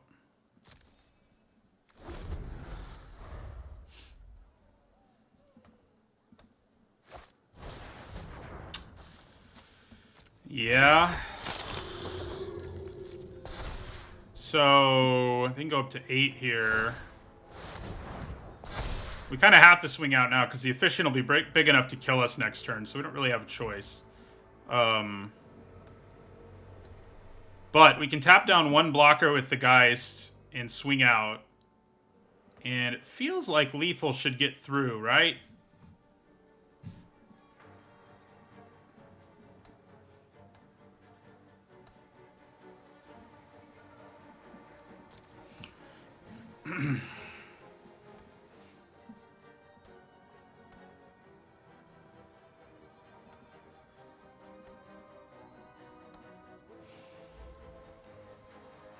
I tap down the only flyer, there's 3 damage, 4 damage that they can't block at all. I'm gonna do this, just in case the game goes long enough for it to matter. Interesting. So, go to combat, tap down their only flyer, and swing out. 4 unblockable damage gets through. Then they can block 3 ground creatures, which they'll block 3, 6, 8. Crap. Don't think we can actually do lethal here.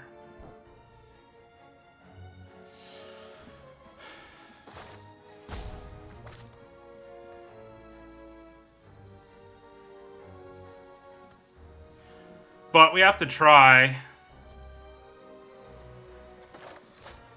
I'm curious what's left in our library. I should have been a little more aggressive. Or, you know, shut down the Traveling Minister. Oh yeah, we kind of knew this was what it was. Invitation would be nice.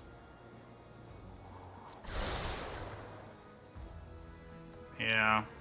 Okay. Everybody's gonna rumble. We will tap down a flyer. If only our Steelclad Spirit could attack, you know?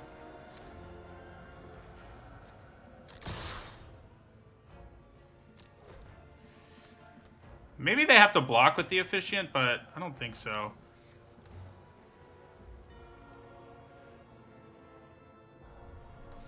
Well, and they can block and kill something, so I think we lose this rather intense game.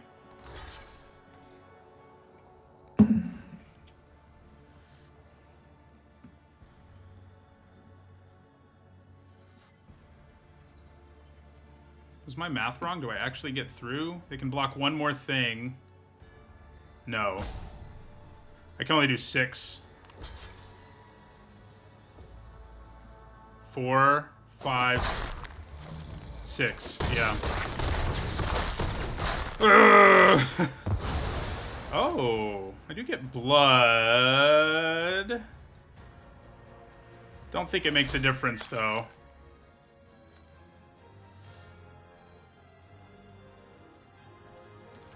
We can freak him out, though. Why not?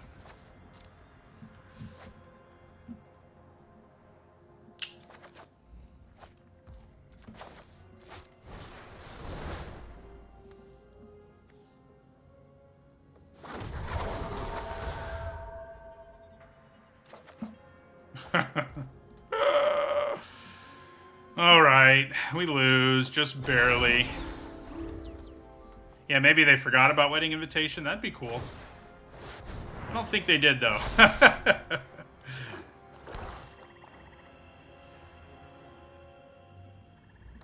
Yeah. This was a game, you know, a lot of games are determined by one little amount of damage you didn't do, and I think being a little less aggressive than we were ended up costing us this game.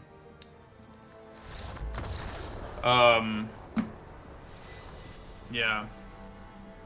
Not drawing our wizards for forever also cost us the game, but I think given what we did draw and how things worked out, it was definitely a winnable game if I was a little more aggressive. It was hard to be, given the amount of life we had and the Wedding Invitation they had in play, but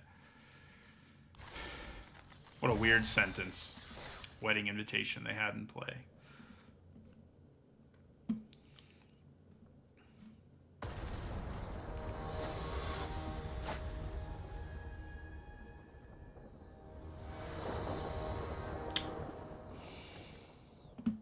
Right, nice hand. Play this on turn 1, this on turn 2, and Wandering Mind on turn 3. I like it. I'm gonna play the Epicure first.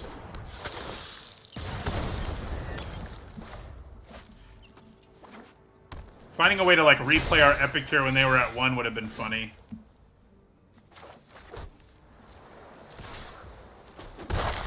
Play Lantern Bearer. We kind of got the stuff we want a lot earlier this time. We have our Wizard, for example.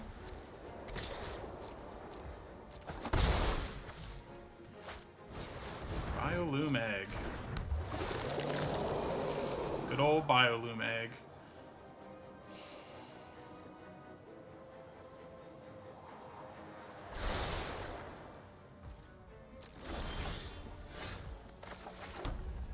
So I may as well swing even with the ground creature here. I mean, they're gonna block, but I don't really lose anything there. Play Wandering Mind. Pretty good chance we hit a thing. There's a little bit of a chance we don't. We do. Unfortunately, I have to show it to them, but hey, it's a card. Showing your opponent you have Syncopate is never ideal. Uh-oh. Now they're gonna get a 4/4 at the end of this turn, which is not good for us.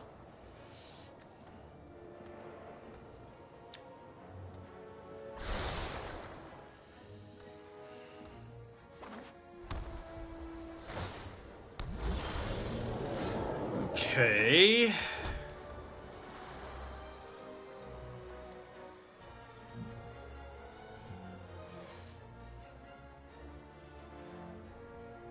Rock on Tour or Wizard? The Rock on Tour blocks the 3/2 better, so probably that. Very good chance, though, like, if we attack, they block, and then they can put this on the bearer, and that's gonna kill us in a hurry. So it may not be worth attacking here. I guess maybe I just play the Wizard and hope we can grind out enough value out of it. I think that's our best bet here. It does mean we don't have a great block this turn, and we have an okay one, but we don't have a great one. And we just have to hope we draw a bunch of spells, and we've only drawn one non-creature spell, and we have 8 more in our deck, so reasonable chance we succeed in that endeavor.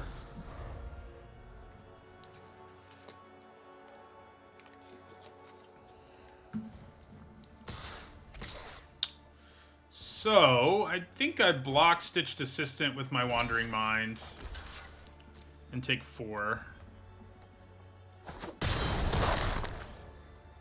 And their color pair, they can't really deal with Whispering Wizard. They can bounce it, and that's a problem, given our situation right now.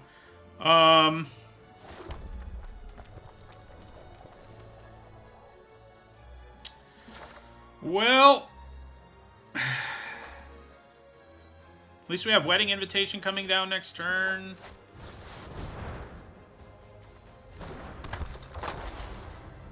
I don't think I want to attack with the Epicure. No.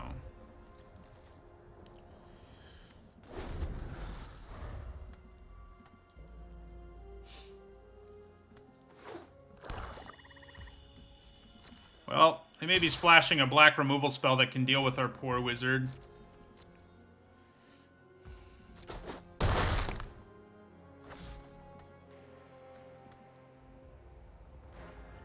Drawing a second wizard and then playing Wedding Invitation would feel pretty good. Oh, God. Do you think they're about to exploit this with the two mana 2/2 zombie? That would be very bad for us.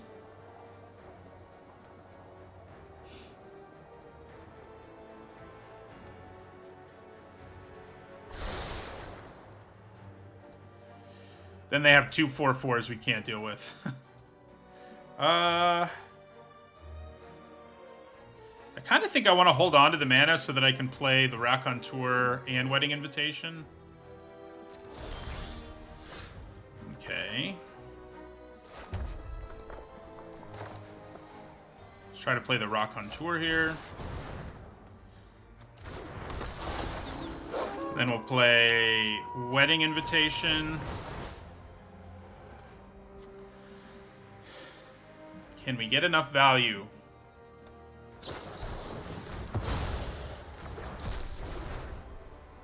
That doesn't hurt our feelings too much. I mean, we still get some decent value there. Yeah, so we're going to enter turn. We are 2-1, Kiki. 2-1. We lost the last game by 1 life. Which, in a game where I think I missed a few damage, ended up being pretty bad. So they get back Lunar Rejection. Oh, more importantly, they get they get that 4/4. Yeah. Okay.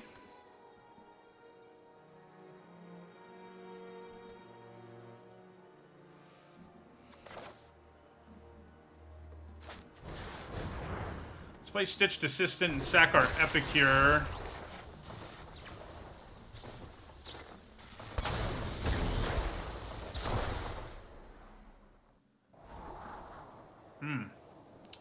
That will indeed be pretty good to draw. I can't play it this turn because of how I tap my mana, but it would be good. So I think we can get away with playing Steelclad Spirit here and not leaving up Syncopate. It's got a pretty good body for what's going on here. Gonna be hard for us to win this thing, though. The value of 2 Biolume Serpents being exploited is... it's nasty.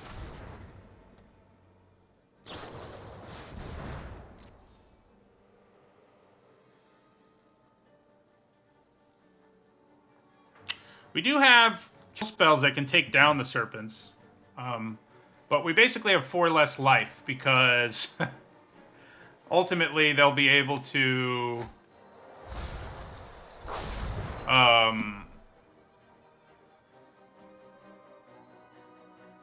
make it unblockable. If they do attack with them here, I can at least use the Geist to shut one of them down for as long as I can keep the Geist in play. Kind of looks like they're going to play Lunar Rejection, yeah, on our Rock on Tour. Now what do they do? They have pretty good blocks, honestly. Yeah, they don't have good attacks. Okay.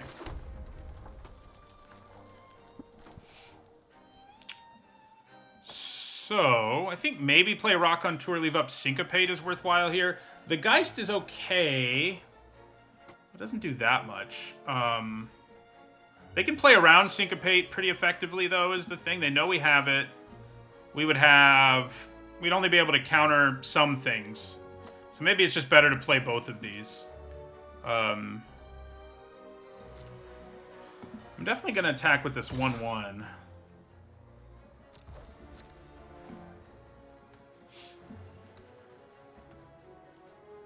So they're going to block.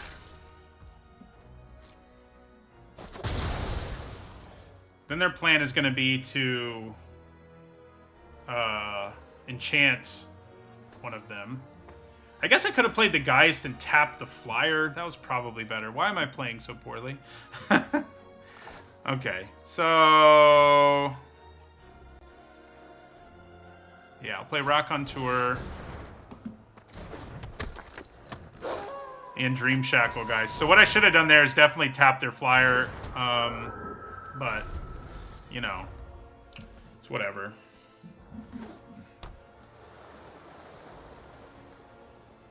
Oh my god. That's not what you want to see.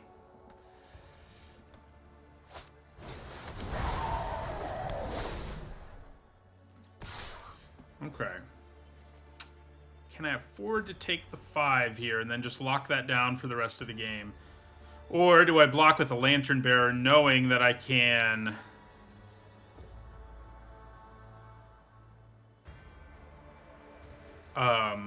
block with this and then get a token and make something big enough? I think we probably don't take it and lock it down. I think that's the best option here. We do both.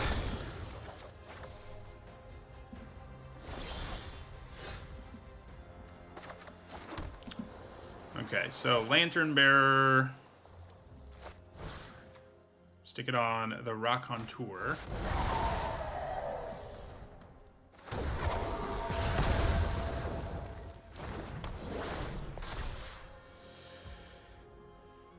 Go to combat. You're never untapping again, hopefully. They know the one card in our hand is Syncopate, is the bummer here. And it's easy to play around if you know for sure your opponent has it. I mean, it'll keep them from being able to play certain things, but I doubt they'll ever really let us cast it, you know? Should I have attacked with my Geist there? Yes, definitely. It's like I'm trying to lose. God. I could have attacked with both of these pretty effectively, in fact.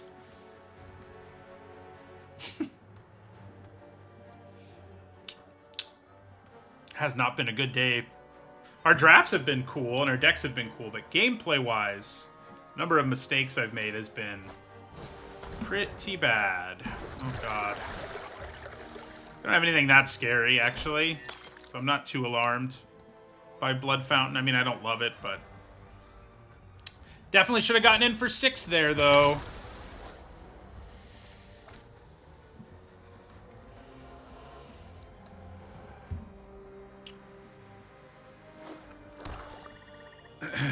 So we can pay 4 on Syncopate, so there's a lot of things we could counter, including Lantern's Lift. And I think we probably would. I mean, we know they're not going to give us an opening to counter whatever great spell it is they have in their hand. So I think we just need to fire off Syncopate when they give us the opportunity to trade and make a 1/1 and trigger our Lamholt Raconteur. And we need to remember to attack in the air this turn. Ah, Lunar Rejection. Well, they can't really play it right now, thanks to our Syncopate. So I kind of think it's acceptable to lose our Raconteur. I think I'm just going to counter this, keep them from adding to the board, and it gives us a pretty good aerial attack, which I should have taken advantage of last turn if I had any brain at all. But we know they're going to play around this, so we may as well... Yeah, if we'd attacked them last turn, this game would be pretty close to sewn up in our favor. Instead, we're looking at a very different situation. All right, so you're not untapping. Please and thank you. And you air creatures will all attack. Yeah, I've got Biolume Egg, so... I mean, they can bounce a blocker, I guess. But it's still not going to be enough. So if I'd attacked them last turn for 6, obviously they'd be dead. So...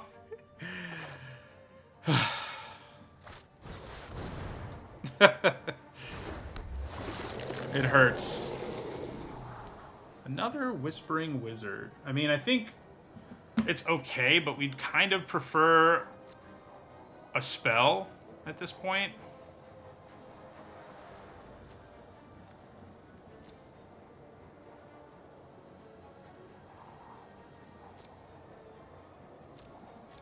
Yeah, I think we put the wizard on the bottom. It's the last stream of this format, and I'm not playing very well. But like I said, at least our decks are cool. So can they take us down here is basically what this comes down to. So they're going to bounce our Raconteur, obviously enough. Well, they might bounce a blocker, I guess. I don't know. And they can get... Okay. Okay. Well, that might just have sealed our fate. That's not a spell.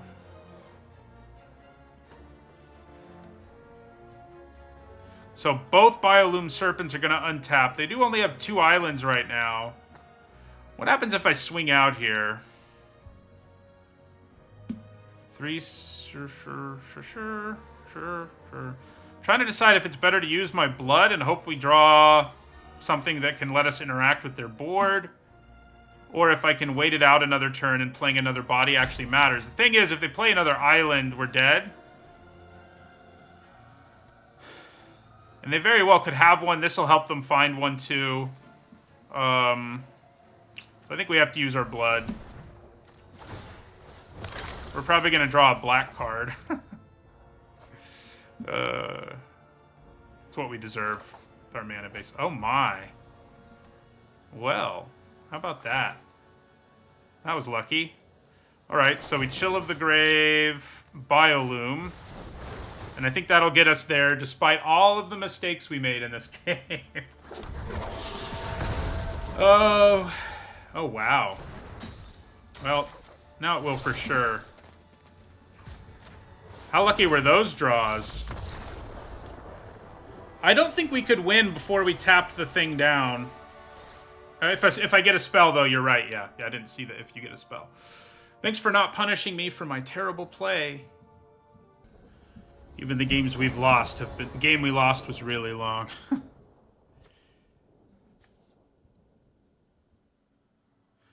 I think we can keep this. It does have the risk of going sideways, but having a Steel-clad Spirit in my opening hand makes me feel a little safe, and even if we just hit our third land, we can suddenly play these. So, and we do hit our third land, which is nice.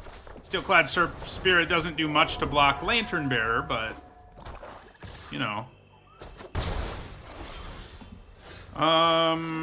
You know, if I had one of my exploit cards in my hand, I'd play the Egg. But I think playing the statue seems really good here. There's a chance they could syncopate. It's not a disaster if they do, though. Doesn't look like they do. Flyers everywhere. There's our syncopate. I think we probably run out the wizard. Hope they don't have an answer to it, basically. Kind of where we are. Oh yeah, they're just playing all the flyers. Not good. The early aggression. So I could play Dream Shackle, which would let me keep a flyer tapped down. Which I don't hate. The Egg is so bad in this matchup, as Steelclad Spirit is also pretty bad against all these flyers.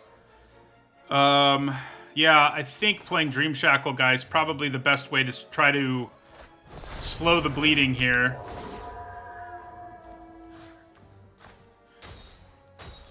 I do know if I'm getting a preview card, I have one, and I'll be revealing it next Sunday. Need to Notes will be coming out on Sunday next week, so I can talk about it. Thanks to Wizards for giving me one. And no attacks. This is about to transform, which is nice. I think we trade with Cruel Witness, unfortunately. I think that's kind of what we're reduced to. Like, we have to stem the bleeding here. Although, if I start making 1/1 tokens, locking down the Cruel Witness and blocking with tokens is pretty attractive. But I think we block. Take one. I think the trade is fine.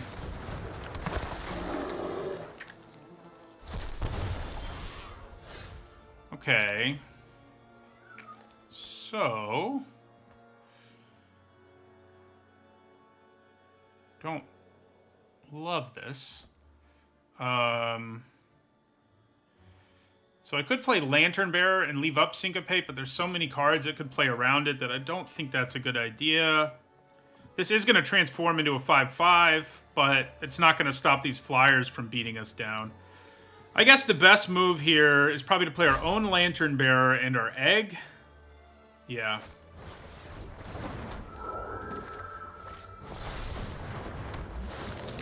We need to find some lands. Wandering Mind's acceptable, especially because I know I'm drawing an island for it.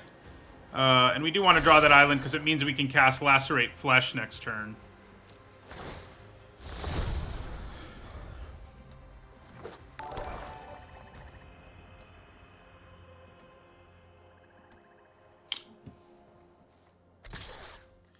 Thank you for the follow, Scully.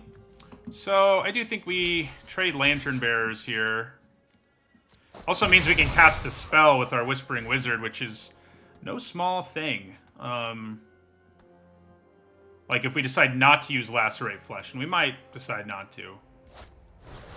Another Cruel Witness. So, the downside is we do have to do the thing now because of how the mana works now that it's transformed. But I think that's okay. I think we probably use Lacerate Flesh here to take out the Cruel Witness.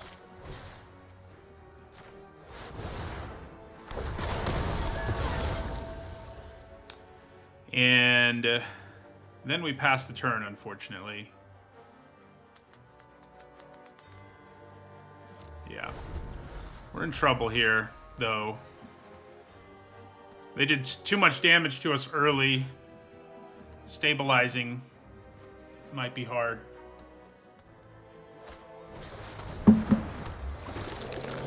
Everybody in their Biolume eggs today, you know?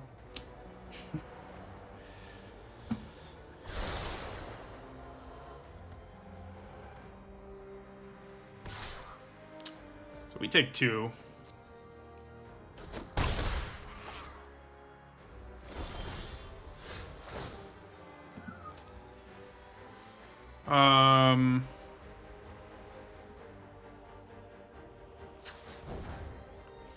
So I think we play Wandering Mind. Do I try to play Lantern Bearer first? I don't have anything great to put it on is our problem. Like, if I put it on Forsaken Thresher,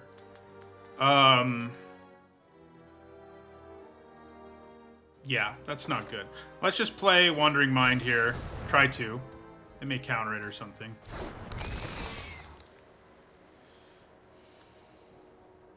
Nice. Actually doesn't deal with anything right this second, but it'll come in handy later.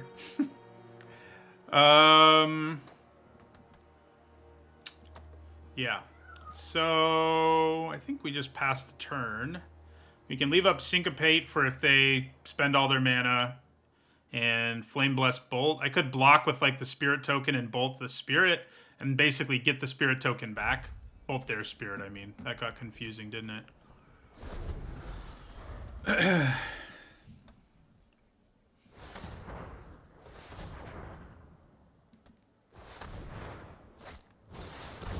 Desperate Farmer. That might be more worth bolting.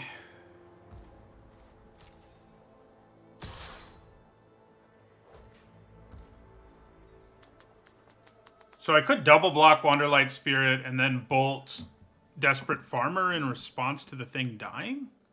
That seems okay.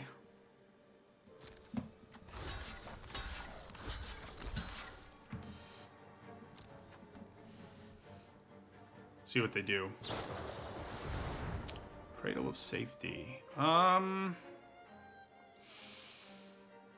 Okay. I mean, I think we're okay with that. I think we will bolt the farmer.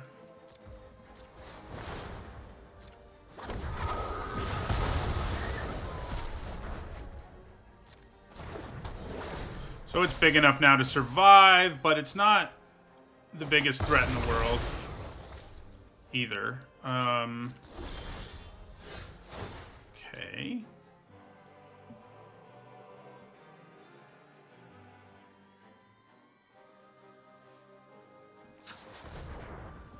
So it's probably time to just play Lantern Bearer on my Thresher. Yeah, seems like it.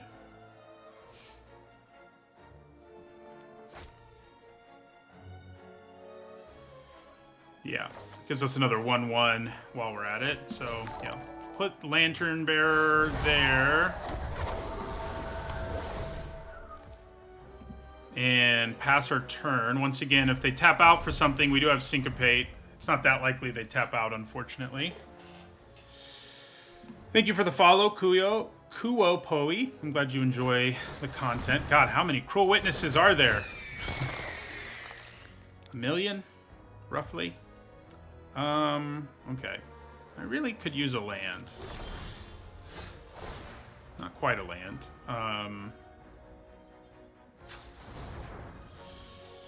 So I could could play all of this stuff, so I guess it's probably what I do.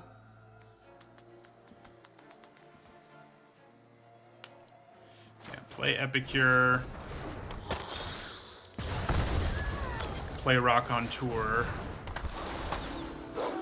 And end our turn. The bad news about putting this on our Thresher is that our Thresher is way more of a must-kill now, and we won't have black mana if it dies, but I think it was way better to put it there than on, like, Steelclad Spirit or something. Yeah. That was bound to happen at some point. Alright, so we take 3 from this thing. We're not trading our Thresher for it, for reasons I just outlined.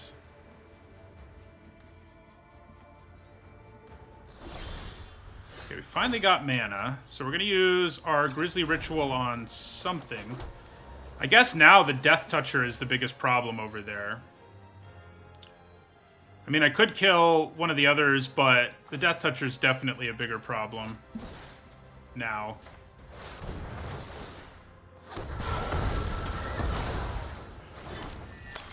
We have a lot of blood. I mean, we're in pretty good shape overall in this game. We can even consider attacking with our Thresher now, I think, though. I don't love it. Yeah. I don't think we do yet.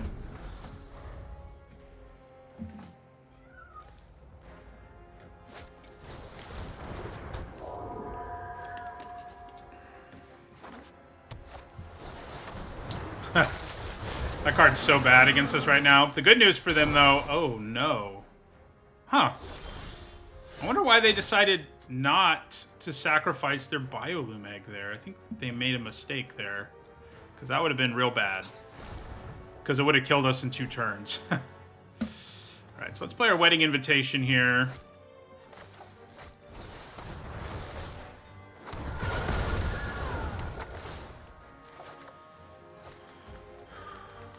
Okay. So, if I Fear of Death the 3/4, things start to get a little interesting here. The 3/4 can only block flyers, notably. I guess I'd rather do it to the Cruel Witness. Yeah. Yeah.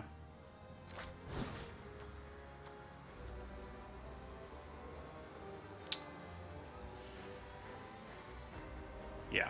Do it to the Cruel Witness here.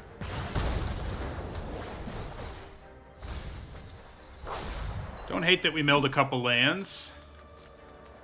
So now chipping in for damage, like, is a big deal because we have our Wedding Invitation hanging around.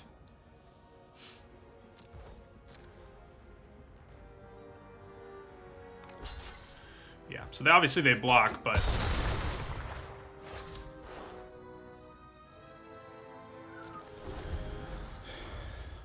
One of these days we'll use Syncopate, but that day is not now.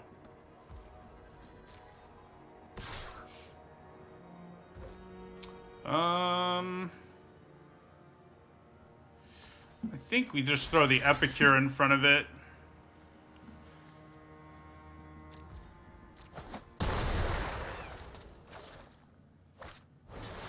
Uh-oh. They're gonna notice it this time. Man. That means we're dead next turn unless we figure something out. Although, I guess it's only a 4/4, right? I guess we'll sack our egg. That's why they didn't do it.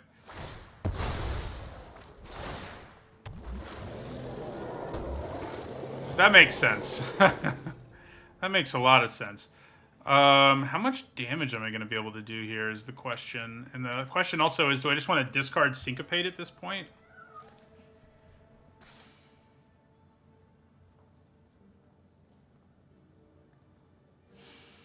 Because I can't cast Syncopate and get a token or get this trigger or anything else going.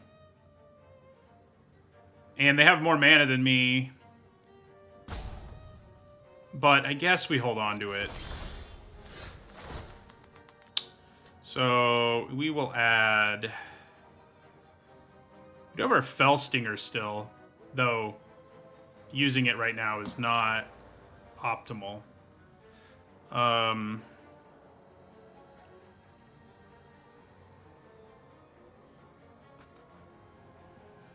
But sure, we'll add black. Yeah, we'll add black.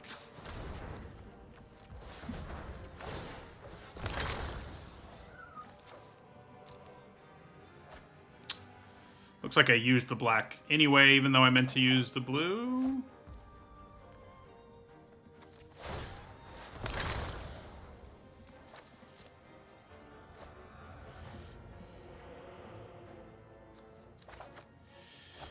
Wow. Well.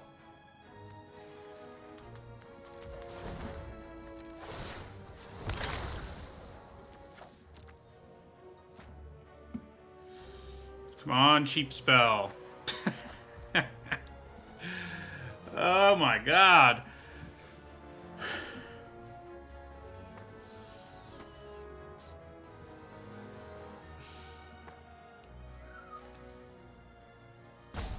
You know, I guess discarding islands wasn't super optimal.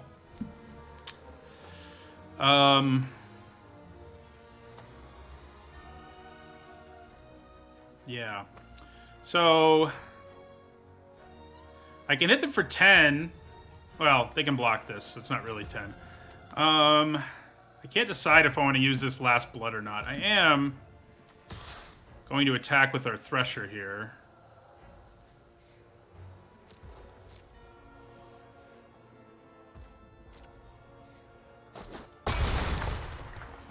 So they can make Biolume Serpent unblockable. That's not going to be enough to kill us. I think we pass, leave up Syncopate. If they play something we can hit, great. If they don't, we use Blood, probably, and hope we can find some more damage. Although, honestly, because it's transformed, if they try to play anything, even if I can't really counter it, casting Syncopate's probably worth it, because it would drop them to 10 and give us a 1/1. So, yeah, so we can't actually counter that, but I think we still cast Syncopate, like I said. Sure, we'll just do 3. Doesn't really make a difference here, so. Drops them to 10. So now we do have one more blood as well.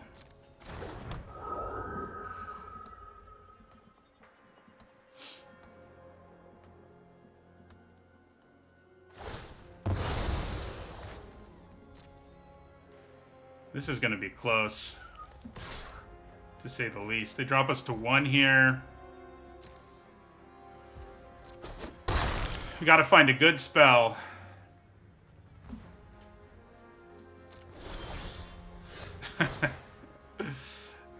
That does do 2 to them, if I wanted to, but I think we need to find a spell more than we want to play Fell Stinger here. We will go for black. Wait a second. No, it's only 8. Wait, what happens here if I swing out?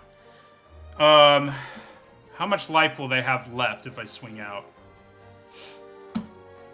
You can't attack. All of you can. I can make you unblockable and then something else unblockable. 6 plus 4 equals 10. Me smart. So, so we sack this and make that unblockable. We sack islands to this and make that unblockable. We don't have to get creative or anything. So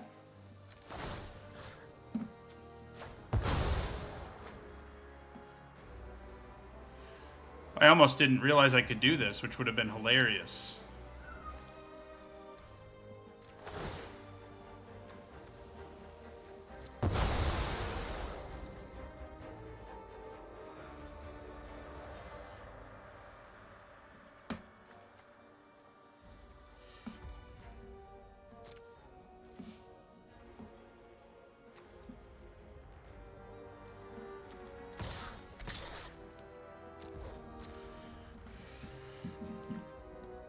I was like trying to find a way to do 10 without this, and I don't know why that was where my brain went, but eventually I figured it out.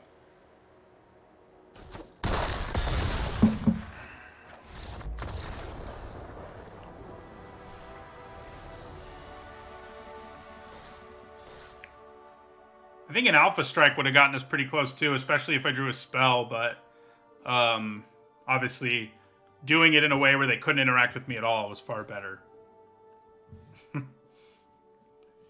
Not that they had any cards in their hand anyway, but... This deck has been fun. You know, like I said, I didn't get to draft spells that often in this format, so actually getting to do it feels pretty good. Especially with the double Whispering Wizard nonsense.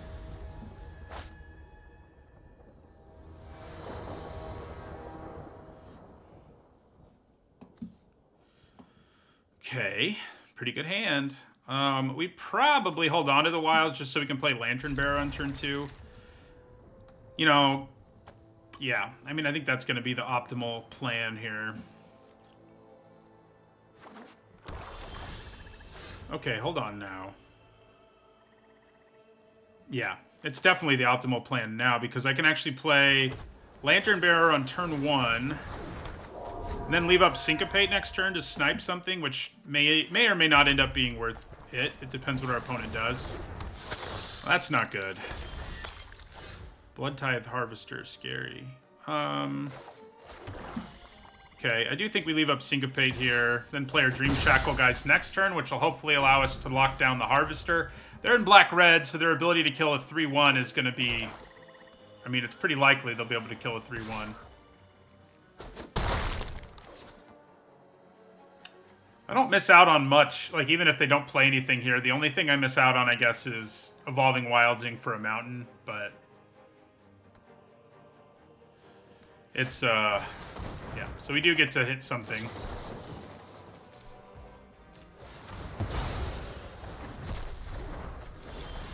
So, yeah, now we play our Geist. First we attack... no, we don't, because we have to go to combat.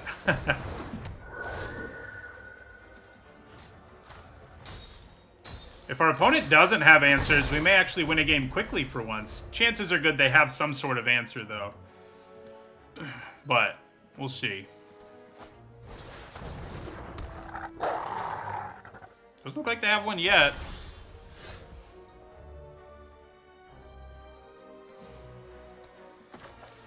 Okay. No real reason to play the mountain here. I think it's probably Evolving Wilds time. So we go to combat.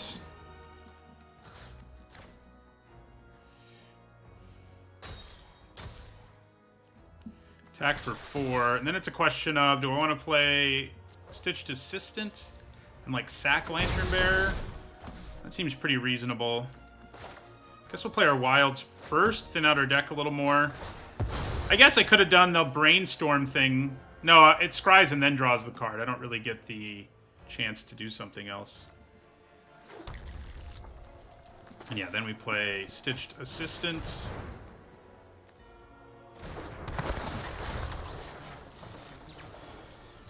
Sack our Lantern Bearer.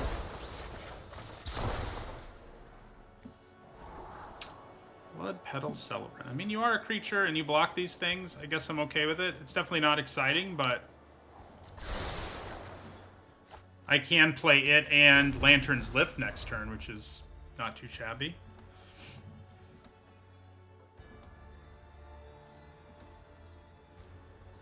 I think our Geist is dead, unfortunately. Maybe not. Maybe they're just hovering over it frustratedly. like they probably have like 4 to 5 cards in their deck that can kill it for like 1 or 2 mana. So it would be frustrating to be on that end of it. I thought about blocking, but I think we're the beatdown right now, as strange as that is. Okay, they do have an answer, unfortunately. That's no fun. Okay. Not really the beatdown anymore, I'd say. Guess we'll play Wandering Mind first. We haven't whiffed on it yet, so that's cool.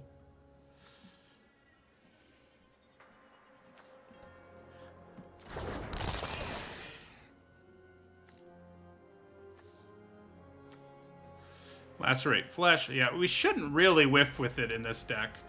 Not a bunch bad things to throw to the bottom either. We're pretty happy to do it the way we did instead. So we're going to attack with our Stitched Assistant here and then play Blood Petal Celebrant.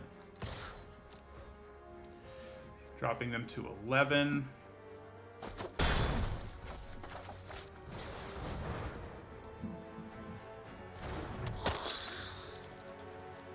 So we've got good blocks for both of these creatures. I know we have Lacerate Flesh, unfortunately, but...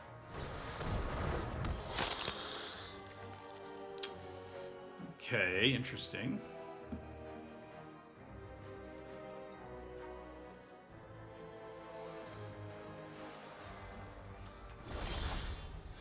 Ooh, now we've got a lot of removal. I think we want to kill Blood Tithe Harvester most of all.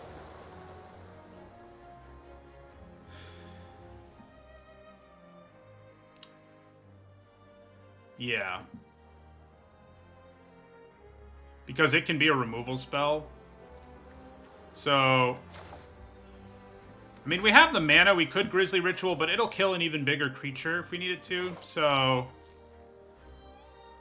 Yeah, I think we Lacerate Flesh the Harvester. And swing out. So very unlikely they'll be able to do lethal to us next turn, and they don't have any good blocks here, so...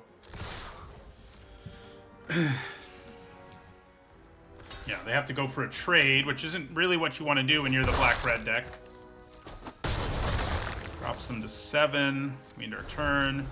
Have another removal spell in our hand. Blood Hypnotist is obviously going to rumble because it can't block anyway.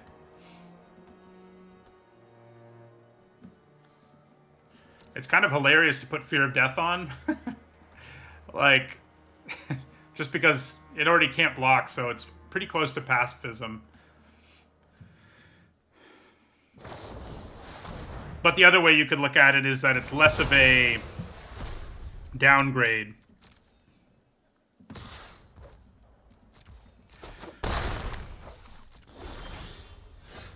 Well, that's a good draw. So we play Whispering Wizard. Now we definitely play Fear of Death on it because we want to get the token right away. We play Whispering Wizard. Then Fear of Death, Hypnotist.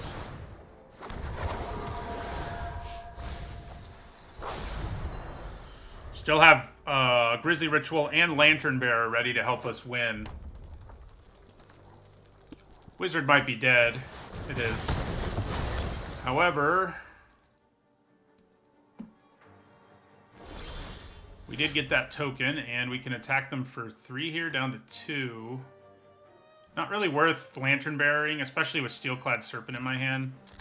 I always say Serpent. Spirit. Spirit. So, I think we'll play the Spirit, and in the turn...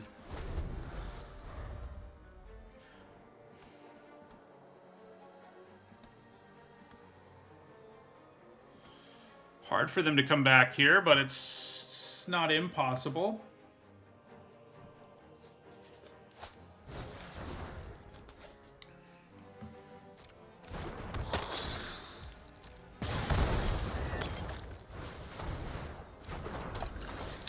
So, yeah, they're dead. They can't even sack a blood token. Yeah. We got there. We were the beatdown that game. How about that? Finally won a game not really slowly. Still not exactly fast, mind you, but it wasn't glacial like our other wins have been.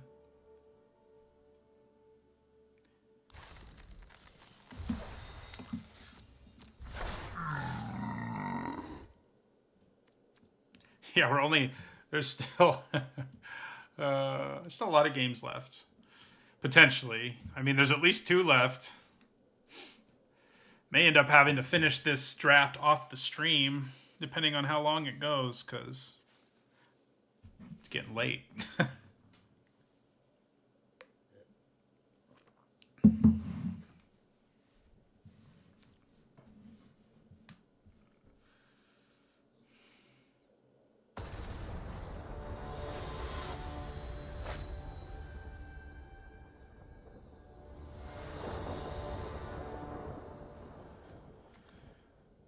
Yep, it's a keeper. We have lots of cards that will cycle us, you know. So 2 lands is fine. But and even if we didn't have Wedding Invitation or Epicure, but still had like a 2-drop and 2 lands and a Syncopate and stuff, probably still keep it on the draw. So it's not, you know, you can't play Epicure on turn 1, which is annoying. But, you know.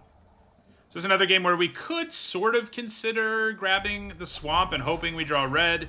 But given that we already have our red cards, I don't think it's what we want to do. I think we just grab red here so that we know we have it, you know. We need it more. Both are Whispering Wizards, huh? So lead with Celebrant here.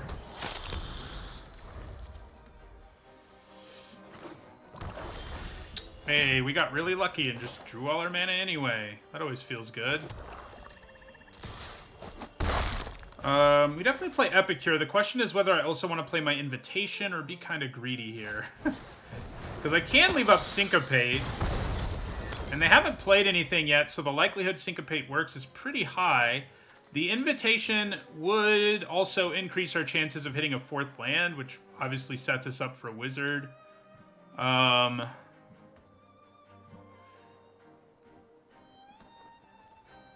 Like, the thing is, they could easily draw something they can play that I can't counter with Syncopate anyway. So I think just getting the Invitation out there is worth it. Yeah, there's our 4th land, so I feel pretty good about doing it that way. I think because we have 2 Whispering Wizards, we're just going to run it out and hope it doesn't die. And then if they kill it, we just play our other one. The one thing about holding on to this when I was talking about being greedy is that I could wait until I could have this in play to really generate... Oh, no. Should have left Syncopate up. Anya is really good, but at least in this situation, we have time to find a way out. But we may not have enough. We'll see. Okay. I think we probably want to play Whispering Wizard here over these other options.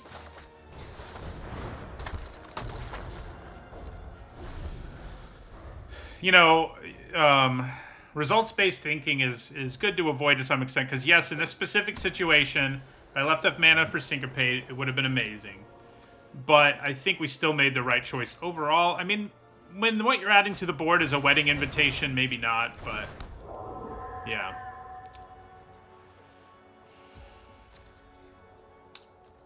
Don't think Anya's going to be rumbling. Okay, yeah. So, I think we probably play the statue. We don't get anything out of it right now, but it'll enable us a lot on later turns that we hope we get to.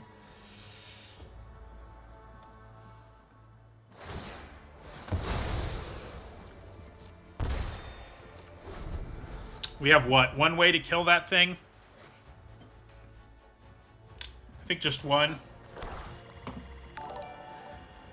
Luckily, they don't have 1,000 blood like an opponent who played it earlier. Thank you for the follow. You can call me Jorge. Ooh, Flyer.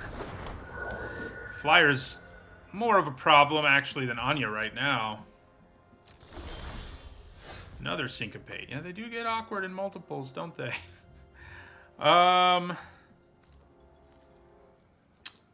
So...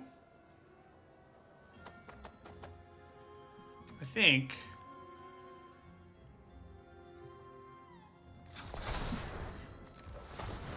we're going to play Fell Stinger here. Sack our Epicure. Nice. So now we have a better Syncopate available to us. And we did draw Lacerate Flesh, which can at least deal with the Flyer while giving us a token.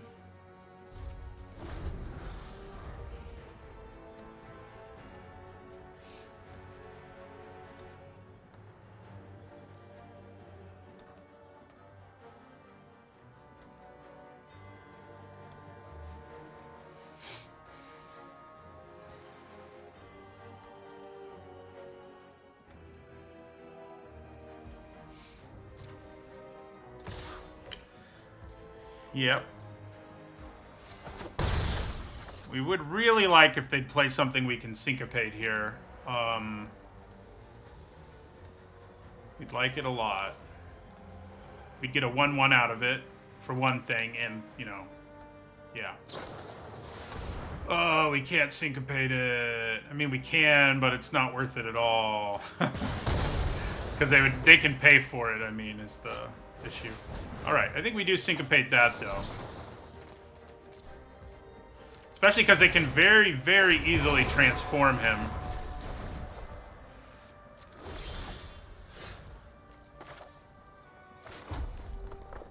Do I get greedy with the Whispering Wizards? I mean, yeah. The only problem is they only have to get us so low, and then they can just sack all their creatures, and then we're in a world of hurt. But I'm hoping we can keep them from getting us that low with our army of flyers that we're trying to generate here. Hitting a Flame Blessed Bolt would be great, because we could Lacerate and Flame Blessed Bolt Anya. Short of that, we have to draw the 6-mana black removal spell. So I think we're kind of in a place where we have to chump the Heron Blessed guys, just because we know that this could easily kill us if we get to low enough life. So we will be blocking. If we get to syncopate another thing here, we'll be ecstatic. Yeah, we don't, though. Ooh, interesting.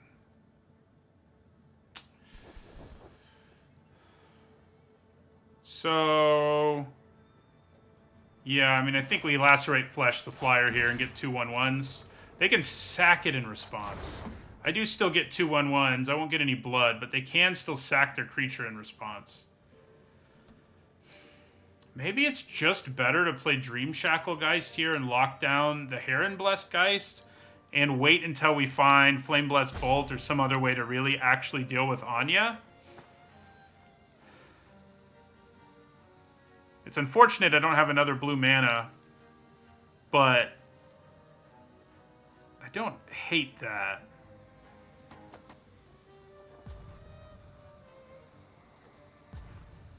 Lacerate Flesh is probably still better because of the bodies it gives us. Let's do it. They'll sack it in response, so we won't get blood, but we will get 2 1/1s. And I'm happy about that.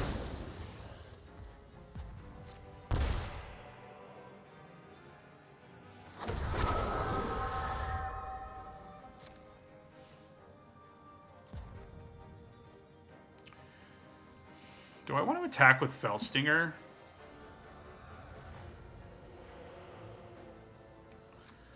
I don't think so. Anya can start being a problematic attacker if we do.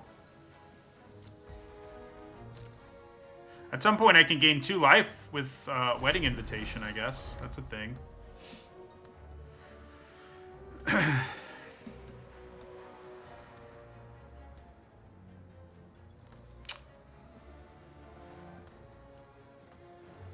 Yeah, you came back and we're still in the same draft. It's true. This draft has taken a long time.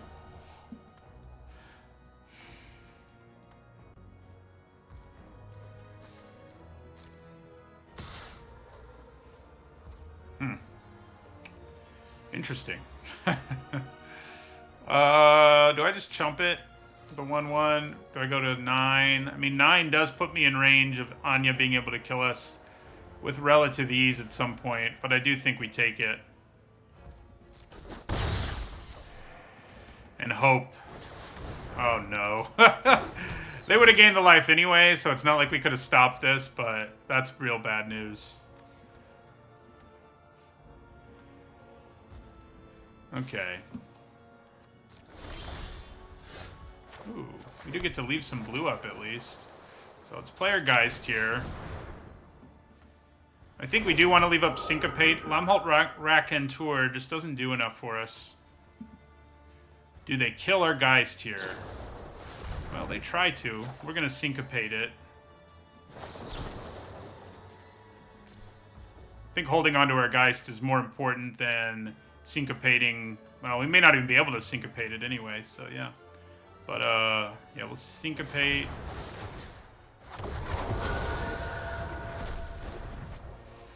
Now what do we do, though? Keep the Ancestor tapped down or tap the bat and try to be the beatdown?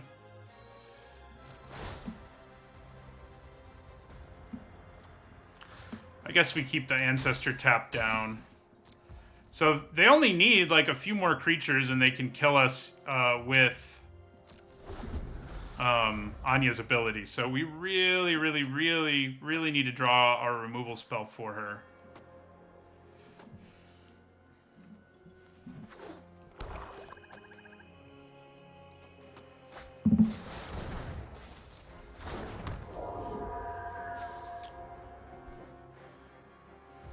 So 2, 4, 6, 8. They draw one cheap creature, they could potentially just do it all.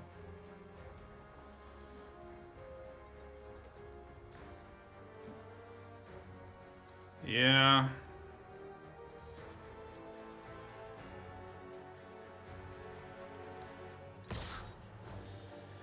Okay.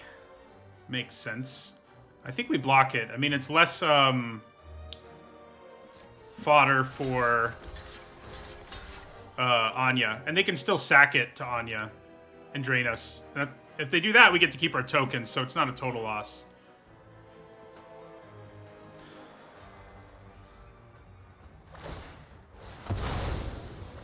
Yeah, so that's what they do. Gaining 2 with our Celebrant may really matter here. Crazily. 7. So we have 7 mana here. We could play out both of these. Unfortunately, I don't think tapping and attacking them in the air is really worth it. I'm going to play this egg and see what's what. Yeah, we'll bottom both of those.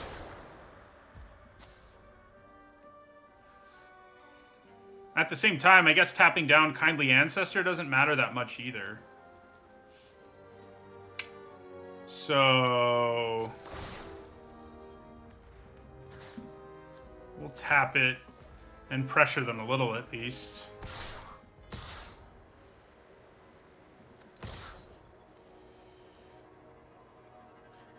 This is going to untap and be able to attack us, so we don't want to go too crazy here.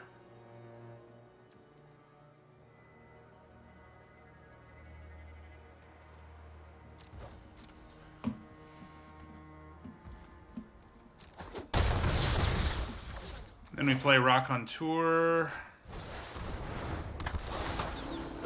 And hope they can't do enough to drain us.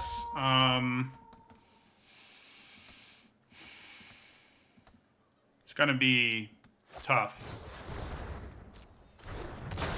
Oh, gross. So they can get back Courier Bat. And they can, of course, make sure that they gain life with Kindly Ancestor here. And then the Courier Bat will get something else back. They have 6 mana. So we go to 5.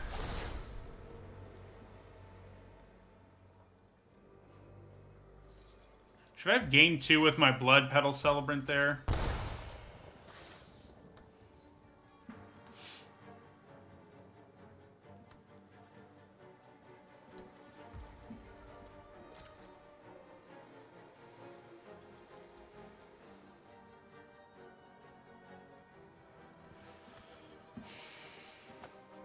We're going to need to draw some really nice stuff. Basically, we need to draw our black removal spell. Kill Anya. I think that's the only way we can ultimately win this game. Right now, they can just untap and kill us, so yeah. Even if I gain 2 with Blood Petal Celebrant, it doesn't necessarily mean we'll be okay.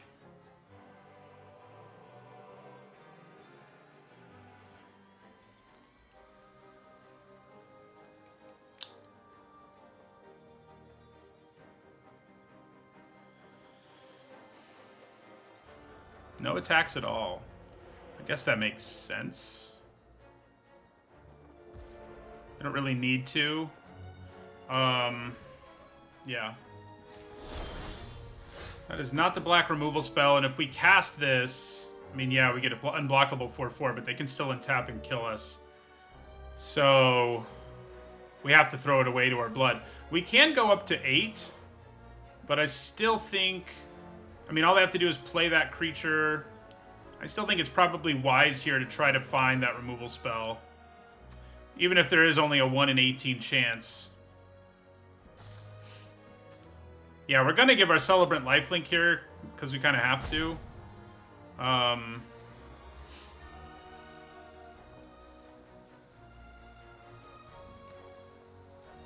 Yeah.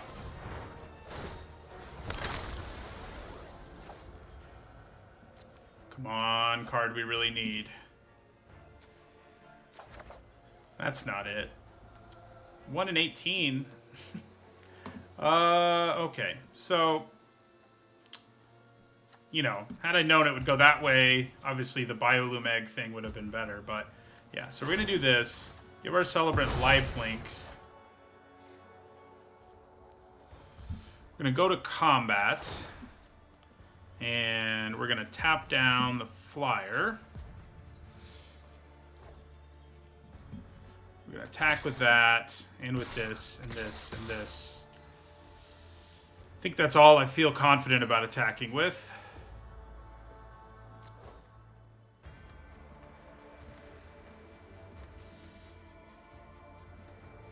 So we go up to 7. I guess Fell Stinger may have been worth getting in there with. So there's 2. Go to 5. I think they can still kill us with Anya. So maybe going...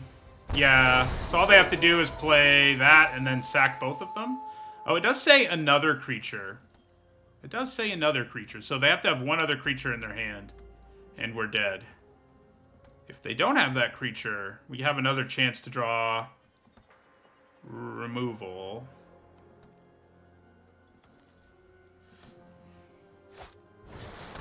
Oh. Yeah, that'll do it. Oh. Yeah, yeah. They got us with Anya, unsurprisingly.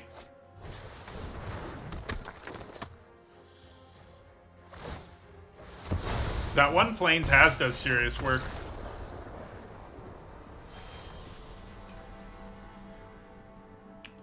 You're not wrong. All right, just me and you, YouTube, to close out this draft. This deck ended up taking so long. By the time I had to go, you know, because my stream was over, still had some games left. So we'll see how far we can get. 5 and 2 is pretty good.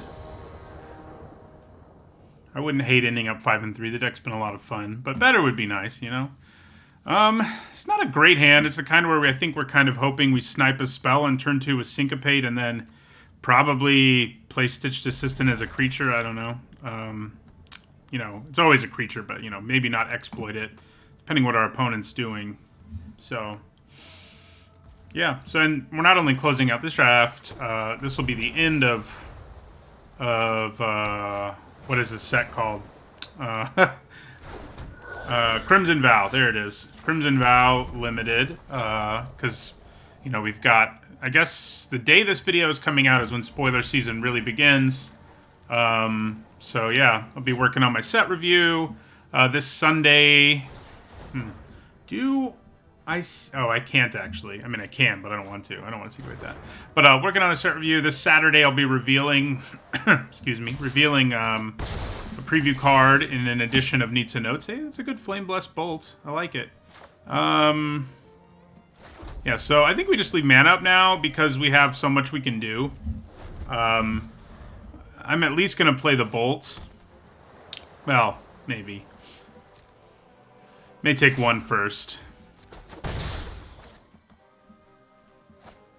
Okay, so... Yeah, I think we syncopate that. Finding a window to do it later is far from guaranteed. I can actually bolt as well. I just have to decide if that's what I want to do. The thing about the bolt is that if I can get Whispering Wizard down and then cast the bolt, it's going to feel a lot better. And it's not like taking another one from this is a disaster. So I think I'm going to be a little greedy here. Yeah, and I think we play out our wizard and hope they can't kill it. They might be able to.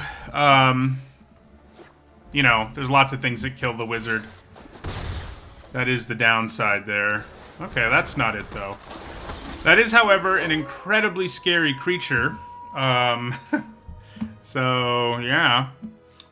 So we're definitely going to get our swamp with that wilds. Just a question of, what else do I want to do here?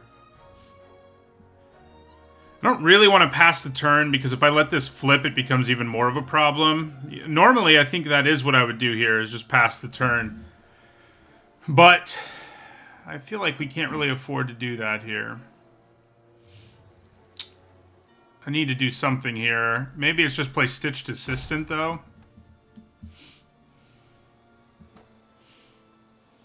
And then leave up the bolt.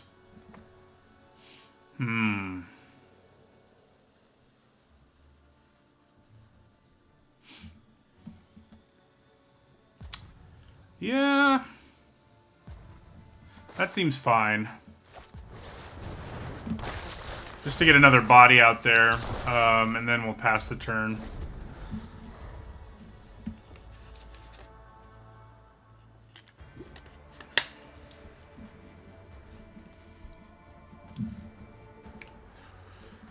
So we will have our black mana online, which will be good. Oh yeah, you're a zombie.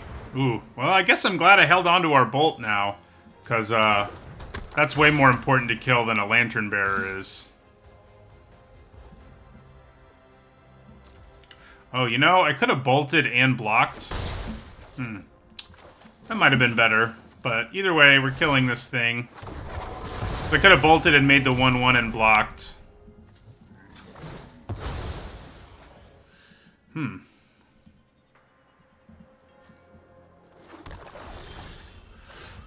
Okay. So, Chill of the Grave is pretty tempting here to just sort of go tempo and smash for 7.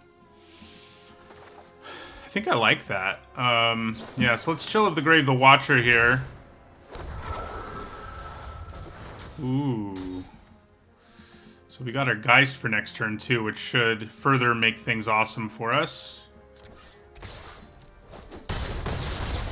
And then I'll also play our Lantern Bearer. Seems like we're in pretty good shape. We'll probably play Dream Shackle. Well, if it's more beneficial to tap the blocker, we will. But locking down the Watcher seems pretty important right now. Okay. Well, just drawing mana for removal would be cool. No, we didn't do it. Yeah. Kind of a bummer that they played that Cruel Witness and we didn't hit the removal. Because... yeah. So... I do think I play Dream Shackle Geist and keep the Watcher locked down. Somebody to play the Egg, just so maybe I know I'll hit my 6th land, but if I let Ballista Watcher untap, that's going to be some problems. I guess they're not enormous problems. I mean, if I wanted to go all-out aggro here, so the downside is my Geist can die to Ballista Watcher, but they do have to spend 3 and tap it, and I'll have just hit them for a ton. I think we play the Geist here, and I think we go aggro. I think we simply tap Cruel Witness and swing. It's a little aggressive, but I think it's what we wanted to do. I mean, we know they're tapped out and have 1/1/1 as a blocker. And yeah, they can kill our Geist, but they have to tap this and use a mana. They could pass the turn and kill our Geist. That's a very real option for them, but it still costs them 3 mana to do it. So I'm not that alarmed by that possibility. Not too alarmed.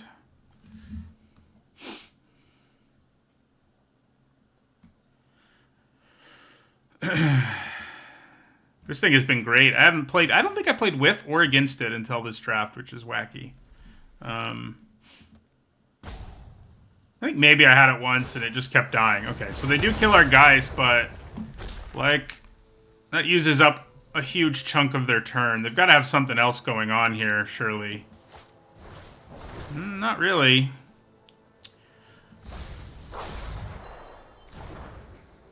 Land would be cool. Okay, well, we didn't need it anyway. Yeah. Alright, so 6 wins. Can we close the format out with 7? That'd be cool. I certainly haven't won 7 with a blue-red deck in this format. Just didn't end up drafting blue-red a ton in general. But yeah, this will be our last game either way. We'll either be 6-3 or 7-2.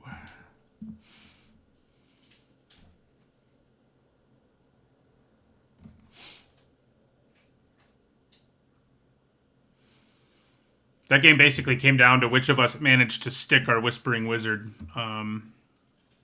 They even had the Ancestral Anger thing going on, which is pretty nasty with the Wizard. We didn't actually get that, unfortunately.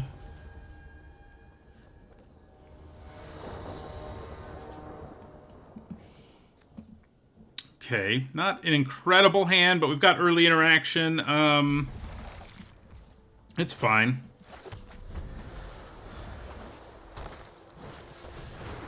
Okay. That thing may be hitting us in a hurry. I think we go ahead and play our Invitation here. Oof. If we keep drawing lands that aren't islands, we might be in some trouble here.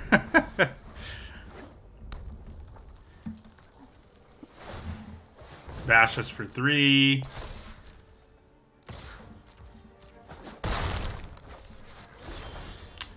Okay, that'll work. So Epicure.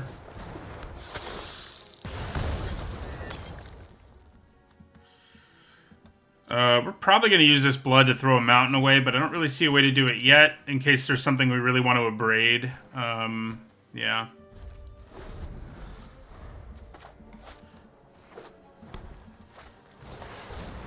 Okay.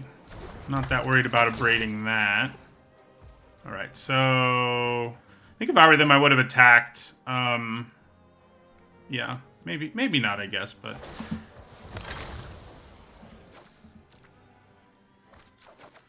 There's an island. Okay, I think we go ahead and play the Geist here.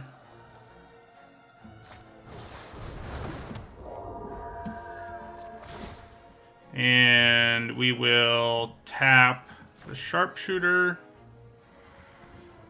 Do I want to attack with my Epicure? I mean, there's a good chance that they pump this anyway, and I won't be able to block it. I think we'll go ahead and get in for the 1. So they have to deal with the Geist, or it's going to start locking down their best creature. Although, I can't lock it down unless they attack me.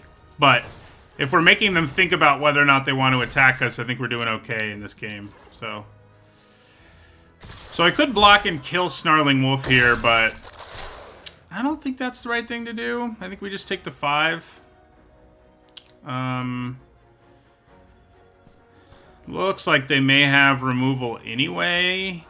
But maybe not. If they don't, I'll be pretty happy. Alright, I'm pretty happy. Okay, so let's go to combat. Target creature doesn't untap. Yes, please. And I think we attack with both. Play Biolume Egg and leave up mana for Abrade. Yeah, seems pretty good.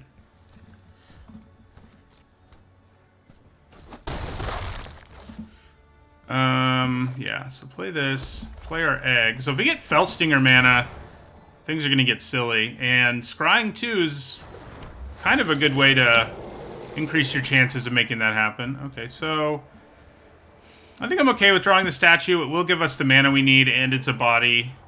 It's kind of tempting to put it on the bottom, but just because it's not, you know, playing it earlier in the game is definitely ideal, but yeah. Alright, so we've got a Braid up. That always makes me feel a little safer. You know, if they attack here. Okay.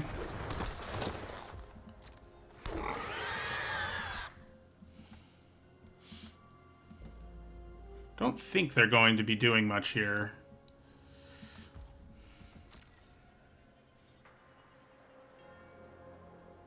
So this next turn, I think we play our statue and leave up mana for a Braid again. And I probably don't attack with my Epicure this time.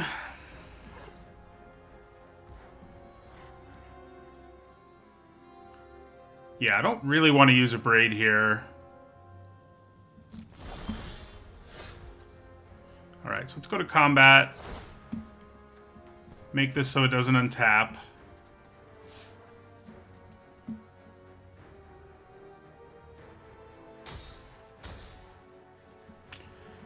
Attack for 3.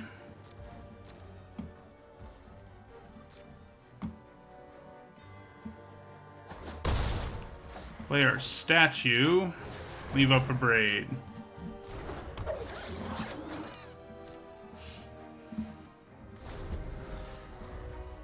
Probably we'll end up abrading something here, but we'll see. Alright, so everybody's rumbling.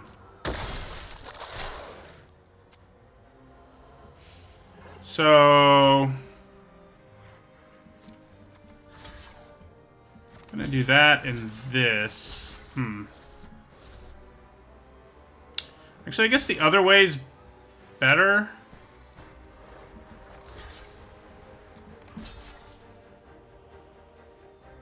Yeah. Because if they pump it, I won't actually kill that. I will kill this. So yeah. 2 blockers. Do they try something here? They do.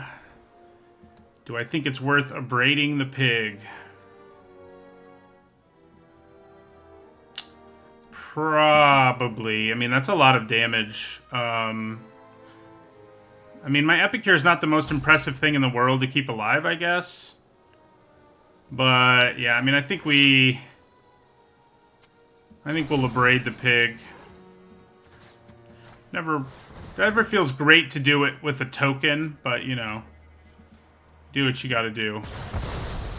It's not really a 2-for-1 when it's a token, you know, so it's more like it's a 1-for-1, maybe a 1.5-for-1. You know, it's still an okay exchange for us, especially because that thing could train everything, and that would have been bad. Of course, so can that if they pump it.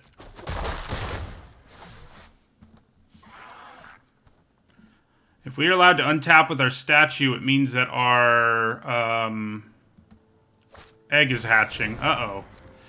That is not great for us. Alright, so we do get 2. Okay. I'm glad we drew another cheap creature to play. So, keep this locked down, I think. Yeah. Question is, do I want to attack with my Geist here? Is that too risky? I'm going to give up 2 life. I will have a Death Toucher. I mean, that part's good. Going to 8 is a little scary against this board. This is going to be tapped too. But we're going to have 2 bodies. I'll be at 8. Who knows what I'll draw. Yeah. We're going to do it. We're going to attack here. And then we're going to do this.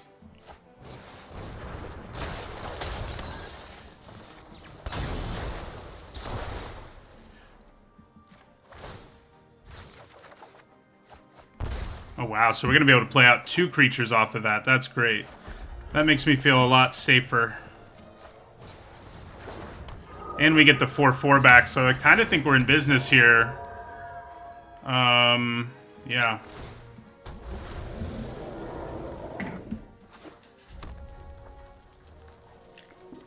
Good game. Can you kill me? You might be able to kill me. I'll say good game, whichever way it goes.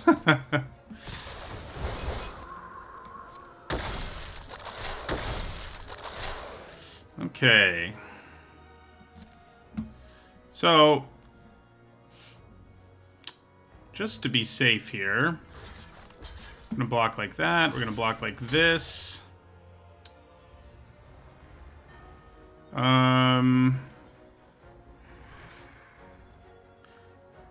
That leaves 5 damage getting through. We probably don't really want that to happen. Okay, they scooped. I mean, you know, I wasn't sure whether the good game was like they had something. Like, if they had a couple tricks there, we could lose for sure. But they didn't. So, 7 wins to close out the format. This deck was a lot of fun. Blue-red spells tends to be one of my favorite archetypes, so it was nice to actually do it in this format. I mean, I think I maybe did it one other time, so...